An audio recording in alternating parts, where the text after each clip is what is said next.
ഹരേ രാമ ഹരേ ഹരേ ഹരേ ഹരേ ഹരേ രാമ ഹരേ ഹരേ രാമ രാമ ഹരേ രാമ രാമ രാമ ഹരേ ഹരേ ഹരേ ഹരേ ഹരേ ഹരേ ഹരേ കൃഷ്ണ കൃഷ്ണ കൃഷ്ണ ഹരേ ഹരേ ഹരേ രാമ രാമ രാമ ഹരേ ഹരേ ഹരേ ഹരേ കൃഷ്ണ കൃഷ്ണ കൃഷ്ണ ഹരേ ഹരേ ഹരേ രാമ രാമ രാമ രാമ ഹരേ ഹരേ ഹരേ ഹരേ കൃഷ്ണ കൃഷ്ണ കൃഷ്ണ ഹരേ ഹരേ class തുടങ്ങാം. ഹരേ കൃഷ്ണ.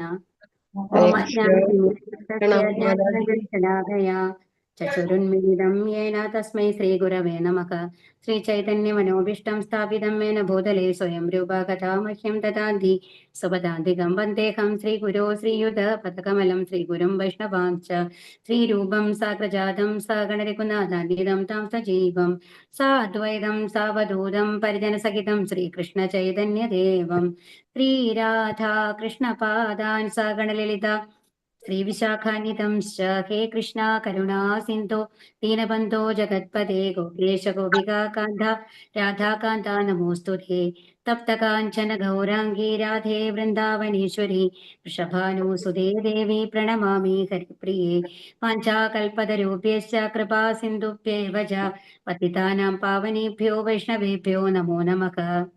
നമാം വിഷ്ണുപാദായ കൃഷ്ണപ്രേഷ്ഠായ ഭൂതലേ ശ്രീമതേ ജയപതാകസ്വാമിൻ ഇതി നാമിനേ നമ ആചാര്യപാദായ നിതായ കൃപപ്രദായിനേ ഗൗരകഥാദാമദായ നഗരഗ്രാമതാരിണി നമാം വിഷ്ണുപാദായ കൃഷ്ണപ്രേഷ്ഠായ ഭൂതലേ ശ്രീമതേ ഭക്തിവേദാന്തസ്വാമിൻ ഇതി നാമിനി നമസ്തേ സാരസ്വതേ ദേവേ ഗൗരവാണി പ്രചാരിണി നിർവിശേഷ ശൂന്യവാദി പാശ്ചാത്യദേശധാരിണി ജയോ ശ്രീകൃഷ്ണ ചൈതന്യ പ്രഭോ നിത്യാനന്ദ ശ്രീ അദ്വൈത ഗദാധര ശ്രീവാസാദി ഗൗരഭക്തവൃന്ദ ഹരേ കൃഷ്ണ കൃഷ്ണ കൃഷ്ണ ഹരേ ഹരേ ഹരേ രാമ രാമ രാമ ഹരേ ഹരേ. ഹരേ കൃഷ്ണ. ശ്രീ ശ്രീ രാധാഗോവിന്ദ് ടെമ്പിളിന്റെ കീഴിലുള്ള ഭഗവത്ഗീത പഠനത്തിലേക്ക് എല്ലാവർക്കും സ്വാഗതം. നമ്മള് 12ാമത്തെ അധ്യായമാണ് പഠിക്കാൻ പോകുന്നത്, ഭക്തിയോഗം. അപ്പൊ 3 തരത്തിലുള്ള യോഗങ്ങളാണ് നമ്മള് ഭഗവത്ഗീതയിൽ ഉണ്ടെന്ന് പറയുന്നത് അല്ലെ. ഏതൊക്കെ യോഗങ്ങളാണ് പറയൂ? ഹരേ കൃഷ്ണ മാതാജി, ഒരു കാര്യം പറഞ്ഞോട്ടെ. ഹരേ കൃഷ്ണ, പറഞ്ഞോളൂ. ഇവിടെ ഭയങ്കര മഴയും ഇടിയും മിന്നലും ഒക്കെയാണ്. അതുകൊണ്ട് ഞാനിപ്പോ ലീവ് ചെയ്യാണ്. യൂട്യൂബിൽ കാണാം മാതാജി. ഓക്കെ മാതാജി. ഹരേ കൃഷ്ണ. ഹരേ കൃഷ്ണ. ഓക്കെ. അപ്പൊ 3 യോഗങ്ങൾ ഏതൊക്കെയാണ് ഭഗവത്ഗീതയിൽ പറഞ്ഞിട്ടുള്ളത്? 3 യോഗങ്ങൾ ഏതൊക്കെയാ? ഒന്നാമത്തെ തൊട്ട് 6ാമത്തെ ചാപ്റ്റർ വരെയുള്ള യോഗങ്ങൾ ഏതാ? കർമ്മയോഗം, ഭക്തിയോഗം, ജ്ഞാനയോഗം അല്ലെ. അപ്പൊ ഈ ഭക്തിയോഗമാണ് നമ്മളിപ്പോ ഈ 6 അധ്യായങ്ങൾ നമ്മൾ പഠിച്ചുകൊണ്ടിരിക്കുന്നത്. ഭക്തിയോഗമാണ്. ഭക്തിയോഗത്തിന്റെ അവസാനത്തെ അധ്യായത്തിലാണ് നമ്മൾ ഇരിക്കുന്നത്. അപ്പൊ ഭക്തിയോഗത്തിൽ എന്തൊക്കെയാണ് നമ്മൾക്ക് ഭഗവാൻ പറഞ്ഞു തന്നത്? പൂർണ്ണമായും പല തരത്തില് നമ്മൾക്ക് ഭക്തി ചെയ്യാം എന്ന് പറഞ്ഞു അല്ലെ. ധ്യാനയോഗം നമ്മൾക്ക് ചെയ്യാം, അഷ്ടാംഗ യോഗ എന്നുള്ള മാതിരി നമ്മൾക്ക് ചെയ്യാം എന്ന് പറഞ്ഞു. അപ്പോൾ അതിലെ പലതരം കർമ്മങ്ങളാണ് പറഞ്ഞത്. സകാമകർമ്മം എന്നൊക്കെ പറഞ്ഞു കഴിഞ്ഞാല് നമ്മൾ നമ്മളുടെ ഇഷ്ടത്തിന് വേണ്ടിയിട്ട് നമ്മൾ പ്രവൃത്തികൾ ചെയ്യുന്നതാണ്. അതായത് നമ്മളുടെ ആഗ്രഹപൂർത്തിക്ക് വേണ്ടി ചെയ്യുന്ന കാര്യങ്ങളാണ്, അത്തരം കർമ്മങ്ങളാണ് സകാമകർമ്മം എന്നൊക്കെ പറയുന്നത്. അപ്പൊ ഭഗവാൻ നമ്മളോട് എന്താ പറഞ്ഞത്? അതായത് കർമ്മങ്ങളെല്ലാം എന്ത് ചെയ്യണം? സ്വയം ആഗ്രഹങ്ങൾക്ക് വേണ്ടി ചെയ്യരുത്, എല്ലാം ഭഗവാന് വേണ്ടി സമർപ്പിച്ച് ചെയ്യുക എന്നാണ് പറഞ്ഞത് അല്ലെ. അനന്യ ചിന്തയന്തോമ, വേറൊരു ചിന്തയില്ലാതെ അതെ ഭഗവാന് വേണ്ടിയിട്ട് സമർപ്പിച്ച് എല്ലാം ചെയ്തു കഴിഞ്ഞാല് ഭഗവാന്റെ അടുത്ത് എത്താം എന്ന് നമ്മൾക്ക് പറഞ്ഞു തന്നു അല്ലെ. ഇനി ഭഗവാന്റെ അടുത്തെത്തി പിന്നെ എന്താണ് നമ്മൾക്ക് കണ്ടീഷൻ പറഞ്ഞു തന്നത്? മരിക്കുന്ന സമയത്ത് ആരെ കുറിച്ച് ചിന്തിക്കണം? നമ്മള് ഭഗവാനെ കുറിച്ച് ചിന്തിച്ചാല് ഭഗവാന്റെ ധാമത്തിലേക്ക് പോവാന്ന് പറഞ്ഞു. അതല്ല ദേവന്മാരെ കുറിച്ചാണെന്നുണ്ടെങ്കിൽ ചിന്തിക്കുന്നത് എന്നുണ്ടെങ്കിൽ ദേവന്മാരുടെ ലോകത്ത് പോകും. പിതൃക്കളെ കുറിച്ച് ചിന്തിക്കുകയാണെങ്കിൽ പിതൃക്കളുടെ ലോകത്ത് പോകും. ഇനി ഭൂതപ്രേതാദികളെ കുറിച്ച് ചിന്തിക്കുകയാണെങ്കിലോ അവരെ ലോകത്താണ് ഉണ്ടാവുക എന്നാണ് പറഞ്ഞത് അല്ലെ. അവരെ ലോകത്താണ് നമ്മൾക്ക് ജനിക്കാനായിട്ട് സാധിക്കുക. എന്നാൽ ഭഗവാനെ കുറിച്ച് ചിന്തിച്ചു കഴിഞ്ഞാല് നമ്മൾക്ക് ഭഗവാന്റെ ഒപ്പം ഇരിക്കാനായിട്ട് പറ്റും, ഭഗവാന്റെ കൂടെ ജീവിക്കും എന്നുള്ളതാണ് നമ്മൾക്ക് പറഞ്ഞു തന്നത് അല്ലെ. അപ്പൊ അതിനുവേണ്ടി എന്താണ് ചെയ്യേണ്ടത്? മരണസമയത്ത് നമ്മൾ ഭഗവാനെ ആലോചിക്കണം എന്ന് പറഞ്ഞു. അപ്പൊ അതിന് എന്ത് ചെയ്യണം? ഇപ്പൊ മരണസമയത്ത് ഭഗവാനെ കുറിച്ച് ചിന്തിക്കണം എന്നുണ്ടെങ്കിൽ നമ്മൾക്ക് ഭരത മഹാരാജാവിന്റെ കഥ പറഞ്ഞു തന്നു അല്ലെ. കാരണം ആ മരിക്കുന്ന സമയത്ത് മാനിനെ കുറിച്ച് ആലോചിച്ചത് കൊണ്ട് ഒരു മാനായിട്ട് ജനിക്കേണ്ടി വന്നു. അപ്പോ യഥാമാ പ്രപത്യന്തേ താം തദൈവ ഭജാമ്യഹം എന്നാണ് ഭഗവാൻ പറയുന്നത്. ഏത് തരത്തിലാണോ നമ്മൾ ഭഗവാനോട് സമീപിക്കുന്നത് ആ രീതിയിൽ ഭഗവാൻ നമ്മൾക്ക് തിരിച്ചു തരും എന്നുള്ളതാണ്. അപ്പൊ നമ്മൾ എന്താ ചെയ്യേണ്ടത്? ഭഗവാന്റെ അടുത്ത് പോകണമെന്നുണ്ടെങ്കിൽ ഭഗവാനെ പ്രീതിപ്പെടുത്തണം. അതിനു വേണ്ടിയിട്ട് എന്താ ചെയ്യേണ്ടത്? ഭക്തിയോഗം. അതിനാണ് പലതരത്തിലുള്ള യോഗങ്ങൾ നമ്മൾ പറഞ്ഞത്. 2 തരത്തിൽ പറഞ്ഞു. അഷ്ടാംഗ യോഗ, ഭഗവാനെ മെഡിറ്റേഷൻ ചെയ്തുകൊണ്ട് നമ്മൾ ഭഗവാനിലേക്ക് എത്തുന്ന രീതിയിലുള്ള ഇത് പറഞ്ഞു. അതല്ലാന്നുണ്ടെങ്കിൽ എന്താണ്? ഭക്തിയുത സേവനങ്ങൾ ചെയ്തിട്ട്. അപ്പൊ ഇവിടെ അർജുനൻ ചോദിക്കുകയാണ്, ഇതിൽ ഏതാണ് നല്ലത്? അപ്പൊ ഭഗവാന് ഒരു വ്യക്തിരൂപമുണ്ട്, അത് വ്യക്തിശൂന്യമായിട്ടും ആരാധിക്കുന്നവരുണ്ട്. അതായത് ഭഗവാനെ ഒരു എനർജി മാറി, അല്ലേ? ഭഗവാൻ ഒരു ഊർജമാണ് എന്നുള്ള മാതിരി, ഒരു ശക്തിയാണ് എന്നുള്ള ലെവലിൽ ഭഗവാനെ കാണുന്ന ആൾക്കാരുണ്ട്. അപ്പം അങ്ങനെയാണ്. അപ്പൊ നമ്മള് ശങ്കരാചാര്യരുടെ അദ്വൈത സിദ്ധാന്തം എന്ന് പറയുന്നത് അങ്ങനെയാണ് പറയുന്നത്. ഭഗവാനിലേക്ക് നമ്മൾ ലയിക്കും എന്നുള്ള പോലെയാണ് അത് പറയുന്നത്. അപ്പൊ അങ്ങനെ ചെയ്യുന്നതാണോ ശരി? അതെല്ലാം നമ്മൾക്ക് ഭഗവാനെ ഒരു വ്യക്തി രൂപത്തിൽ കാണുന്നതാണോ ശരി? അപ്പൊ ഈ ചാപ്റ്ററിൽ നമ്മളോട് പറഞ്ഞു തരുന്നത് എങ്ങനെയാണെന്നുണ്ടെങ്കിൽ, എങ്ങനെ നമ്മൾക്ക് ഭഗവാനിലേക്ക് എത്താം, അതിന്റെ വിവിധ മാർഗങ്ങൾ ഭഗവാൻ പറഞ്ഞു തരികയാണ്. രണ്ടാമത് എന്താ പറയണെന്നുണ്ടെങ്കിൽ, എങ്ങനെ ഭക്തി ചെയ്താലാണ്, എങ്ങനെയുള്ള ആളുകളെയാണ് ഭഗവാൻ ഏറ്റവും ഇഷ്ടം, ഏറ്റവും പ്രിയം എന്നുള്ളതാണ് ഈ അധ്യായത്തിൽ പറയുന്നത്. അപ്പൊ നമ്മൾക്ക് ഇതിൽ എന്താണ് അർജുനോട് ഭഗവാൻ പറയുന്നത് എന്ന് നോക്കാം. ഹരേ കൃഷ്ണ. അർജുന ഉവാച ഏവം സതതയുക്തായേ ഭക്താസ്വാം പര്യുപാസതേ യേ ചാപ്യക്ഷരമവ്യക്തം തേഷാം യോഗവിത്തമാഹ. അർജുനൻ ചോദിച്ചു, എല്ലാ സമയവും അങ്ങയുടെ ഭക്തി സേവനത്തിൽ തന്നെ ഉചിതമായി ഏർപ്പെട്ടു പോരുന്നവരോ അതോ പ്രത്യക്ഷമല്ലാത്ത അവ്യക്ത ബ്രഹ്മത്തെ ഉപാസിക്കുന്നവരോ ആരാണ് കൂടുതൽ പരിപൂർണതയുള്ളവർ? ഇപ്പൊ എന്താ ചോദ്യം? ഭക്തിയുടെ സേവനങ്ങൾ ചെയ്യുക, അല്ലെ? നമ്മൾ പറഞ്ഞു ഹരേ കൃഷ്ണ മന്ത്രം ജപിക്കുക എന്നൊക്കെ പറഞ്ഞില്ലേ? പത്രം പുഷ്പം ഫലം തോയം, അങ്ങനെ ഭഗവാന് വേണ്ടിയിട്ട്. അങ്ങനെ നമ്മൾ 9 കാര്യങ്ങൾ പറഞ്ഞു, അല്ലെ? ഏതൊക്കെയാണ് 9 കാര്യങ്ങൾ എന്ന് ആർക്കെങ്കിലും ഓർമ്മയുണ്ടോ? ഹരേ കൃഷ്ണ. നവവിധ ഭക്തി എന്ന് പറഞ്ഞാൽ എന്താന്ന് ആർക്കെങ്കിലും ഓർമ്മയുണ്ടോ?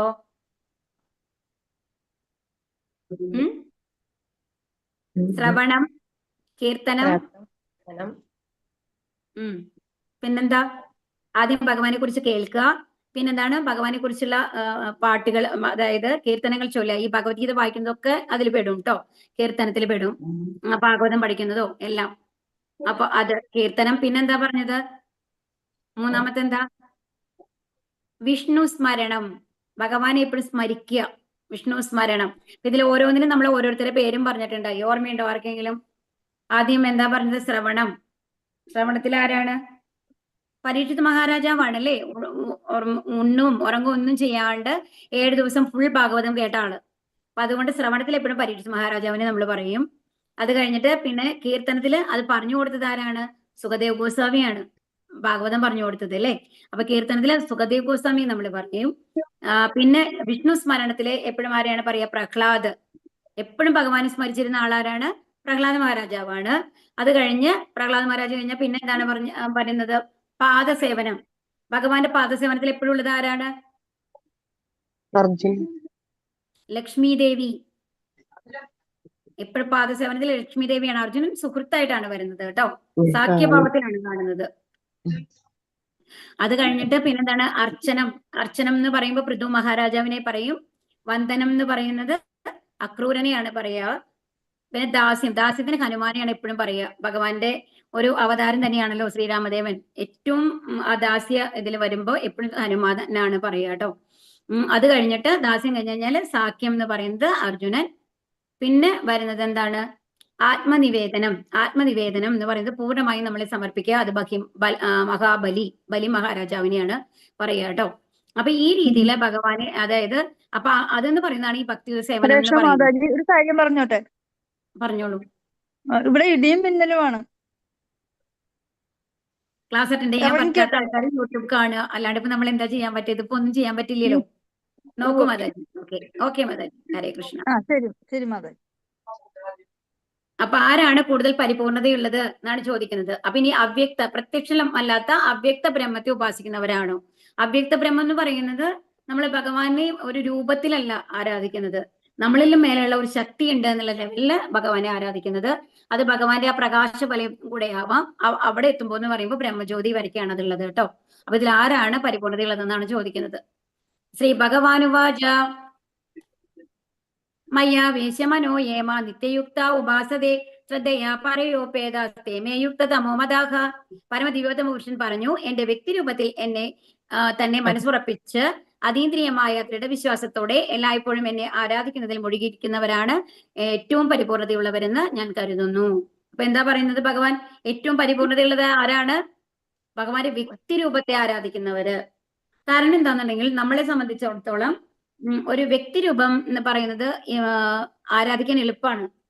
നമ്മൾ തന്നെ നോക്കൂ, ഇപ്പോ ഒരു ആരെയാണ് നമ്മൾക്ക് ഇഷ്ടപ്പെടാൻ സാധിക്കുന്നത്? ആരോടാണ് നമ്മൾക്ക് ഇഷ്ടം തോന്നുന്നത്? നിങ്ങൾ പറയൂ ജനറൽ ആയിട്ട്. ഹരേ കൃഷ്ണ. ആരോട് നമുക്ക് ഇഷ്ടം തോന്നുക? ഇപ്പൊ നമ്മൾക്ക് ഒരു അമ്മയ്ക്ക് നമ്മുടെ മക്കളോട് വളരെ ഇഷ്ടമായിരിക്കും. എന്താ കാരണം?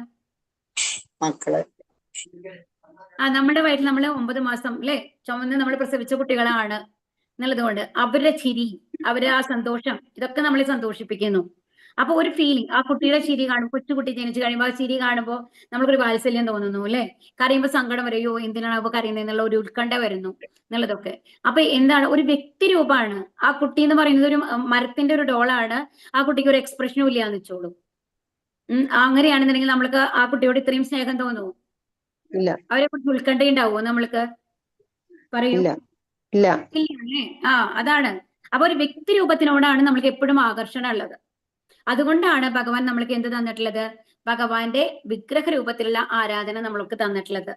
അപ്പൊ അതുകൊണ്ടാണ് അപ്പൊ വിഗ്രഹ രൂപത്തിൽ നമ്മുടെ മുമ്പിൽ വന്നിരിക്കുകയാണ്. അപ്പൊ ആ വിഗ്രഹ രൂപം ഇല്ലാണ്ട് നമ്മളൊരു പൂജാ റൂം എന്ന് വെച്ചോളൂ. അവിടെ പോയി നിന്നിട്ട് വെറും എംപ്റ്റി ഒരു റൂം നമ്മൾ പൂജാ റൂമായിട്ട് വെച്ചിട്ടുണ്ട്. അവിടെ ചെന്നിട്ട് നമ്മൾ ഭഗവാനോട് പ്രാർത്ഥിക്കുകയാണ്, ദൈവമേ എല്ലാ കാര്യങ്ങളും. അങ്ങനെ ആർക്കെങ്കിലും നമ്മൾക്ക് സാധിക്കുമോ? ശരിക്കും പറഞ്ഞാല് ഒന്ന് ആലോചിച്ച് നോക്കൂ. ഒരു ഇമാജിനേഷൻ, നമുക്കൊരു രൂപം വേണം. ആ രൂപം ഉണ്ടെങ്കിലാണ് നമുക്ക് അതിനോട് ഒരു ആഗ്രഹം വരുന്നത്, അട്രാക്ഷൻ വരുന്നത്. അതുകൊണ്ടാണ് പറയുന്നത് വ്യക്തിരൂപത്തെ ധ്യാനിക്കുക എന്ന് പറയുന്നത് കുറച്ചും കൂടി ഈസിയാണ്. അതുകൊണ്ടാണ് ആ വിഗ്രഹ രൂപത്തില് നമ്മൾക്ക് ഭഗവാൻ നമ്മുടെ കൂടെ തന്നെ വന്ന് നമ്മുടെ ഓരോ വീട്ടിലും വന്ന് ഉള്ളത്. ആക്ച്വലി ഭഗവാന്റെ സ്ഥാനം എന്ന് പറയുന്നത് എവിടെയാണ്? ആത്മീയ ലോകമാണ് അല്ലെ. എന്നാലും നമ്മൾക്ക് ഭഗവാനെ സ്വീകരിക്കാനും അതുപോലെ തന്നെ ഭഗവാന് പ്രസാദം കൊടുക്കാനും ഒക്കെയുള്ള സൗകര്യത്തിന് വേണ്ടിയിട്ടാണ് ഭഗവാൻ ആ വിഗ്രഹ രൂപത്തില് നമ്മൾക്ക് നമ്മുടെ മുമ്പിൽ വന്നിട്ടുള്ളത്. അപ്പൊ ആ ദൃഢവിശ്വാസത്തോടെ ഭഗവാനെ ആരാധിക്കുന്നതിൽ മുഴുകിയിരിക്കുന്നവരാണ് ഏറ്റവും പരിപൂർണതയുള്ളവര്. അപ്പൊ അതുകൊണ്ട് അവർക്ക് വേഗം ഭഗവാന്റെ അടുത്ത് എത്താനായിട്ട് സാധിക്കും. അങ്ങനെ മറ്റേന്ന് പറയുമ്പോൾ നമ്മൾക്ക് കോൺസെൻട്രേഷൻ കിട്ടില്ല ഒരിക്കലും. ഒരു തവണ നമ്മൾക്കത് കോൺസെൻട്രേറ്റ് ചെയ്ത ഒരു എനർജിയാണ് എന്നൊക്കെ വിചാരിച്ച് നമ്മൾ മെഡിറ്റേഷൻ ചെയ്ത് നമ്മൾക്ക് ഭഗവാന്റെ ഉള്ളിൽ കൊണ്ടുവരാൻ സാധിച്ചാൽ കൂടി അത് എപ്പോഴും അത് ഫലവത്തായി എന്ന് വരില്ല. കാരണം നമ്മൾക്ക് എന്തെങ്കിലും ടെൻഷൻ വന്നു കഴിഞ്ഞാൽ ഒരിക്കലും നമ്മൾക്ക് ഒരു വ്യക്തിഗതമല്ലാത്ത ഒരു ഇതിനോട് നമ്മൾക്ക് ഒരു ആകർഷണം വരില്ല എന്നുള്ളതാണ്.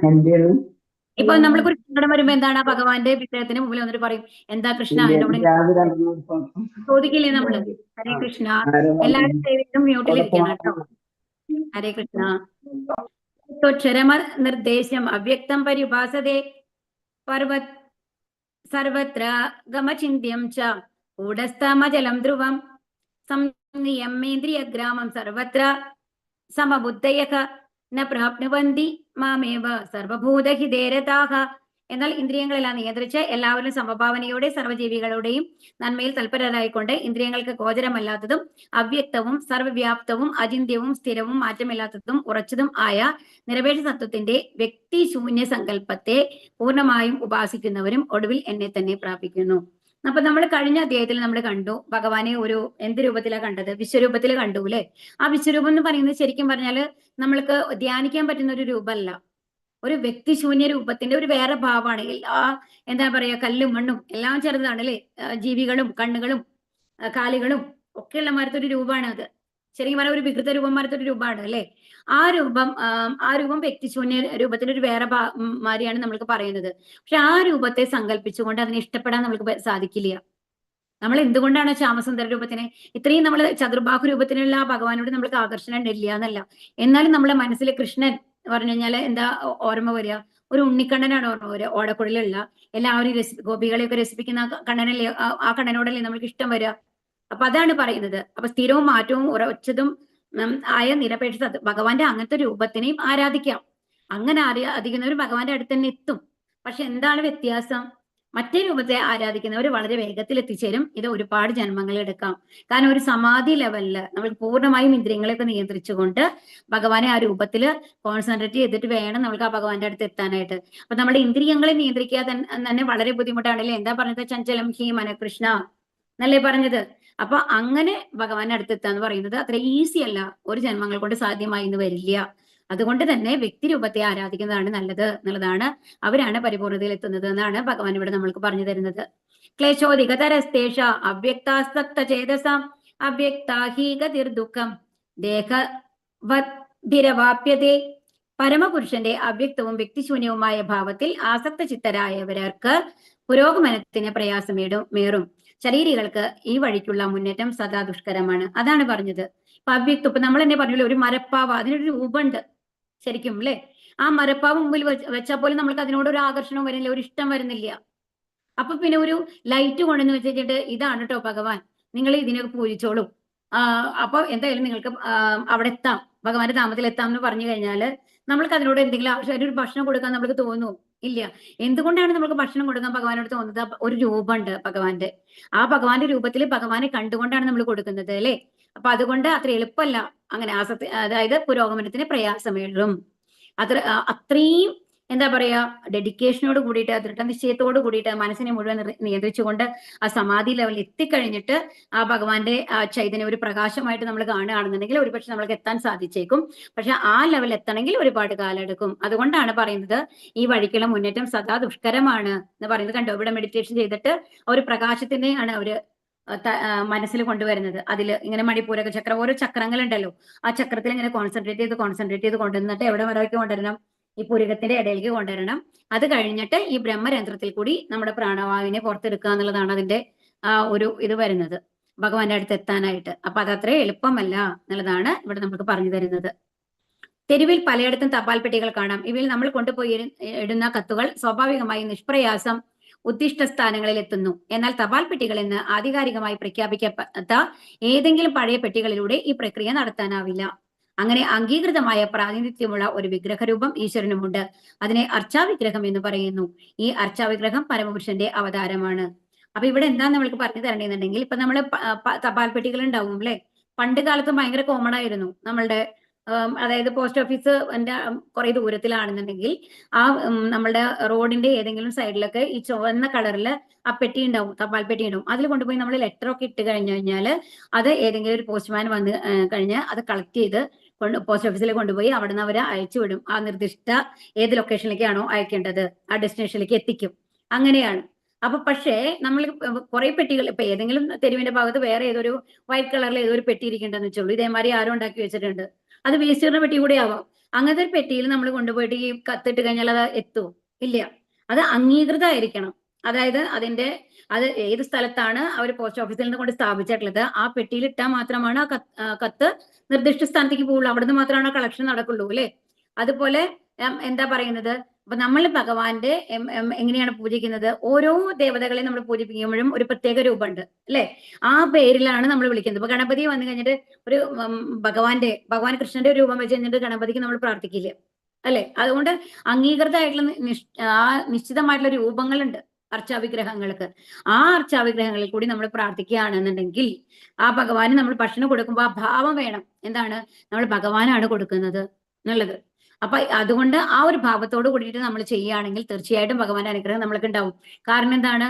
അത് ഭഗവാന്റെ അവതാരം തന്നെയാണ് എന്നാണ് പറയുന്നത്. ഭഗവാൻ സ്വയമാണ്.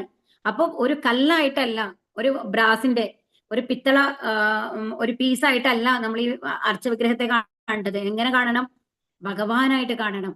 എന്നിട്ട് ഭഗവാന് വേണ്ടിയിട്ട് നമ്മൾ കീർത്തനങ്ങൾ ചൊല്ലണം, ഭഗവാന് വേണ്ടി പ്രസാദം വെക്കണം. അങ്ങനെ യദു സർവാണി കർമാണി മയി സന്യസ്യ മത്പരാഗ അനന്യേനൈവ യോഗേന മാം ധ്യായന്തു ഉപാസതേ തേഷാമഹം സമുദ്ധർത്ത മൃത്യു സംസാര സാഗര. ഒരു മിനിറ്റ് കേട്ടോ, എനിക്കത് ക്ലിയർ ആവുന്നില്ല ഈ ശ്ലോകങ്ങൾ. ഒരു സെക്കൻഡ്.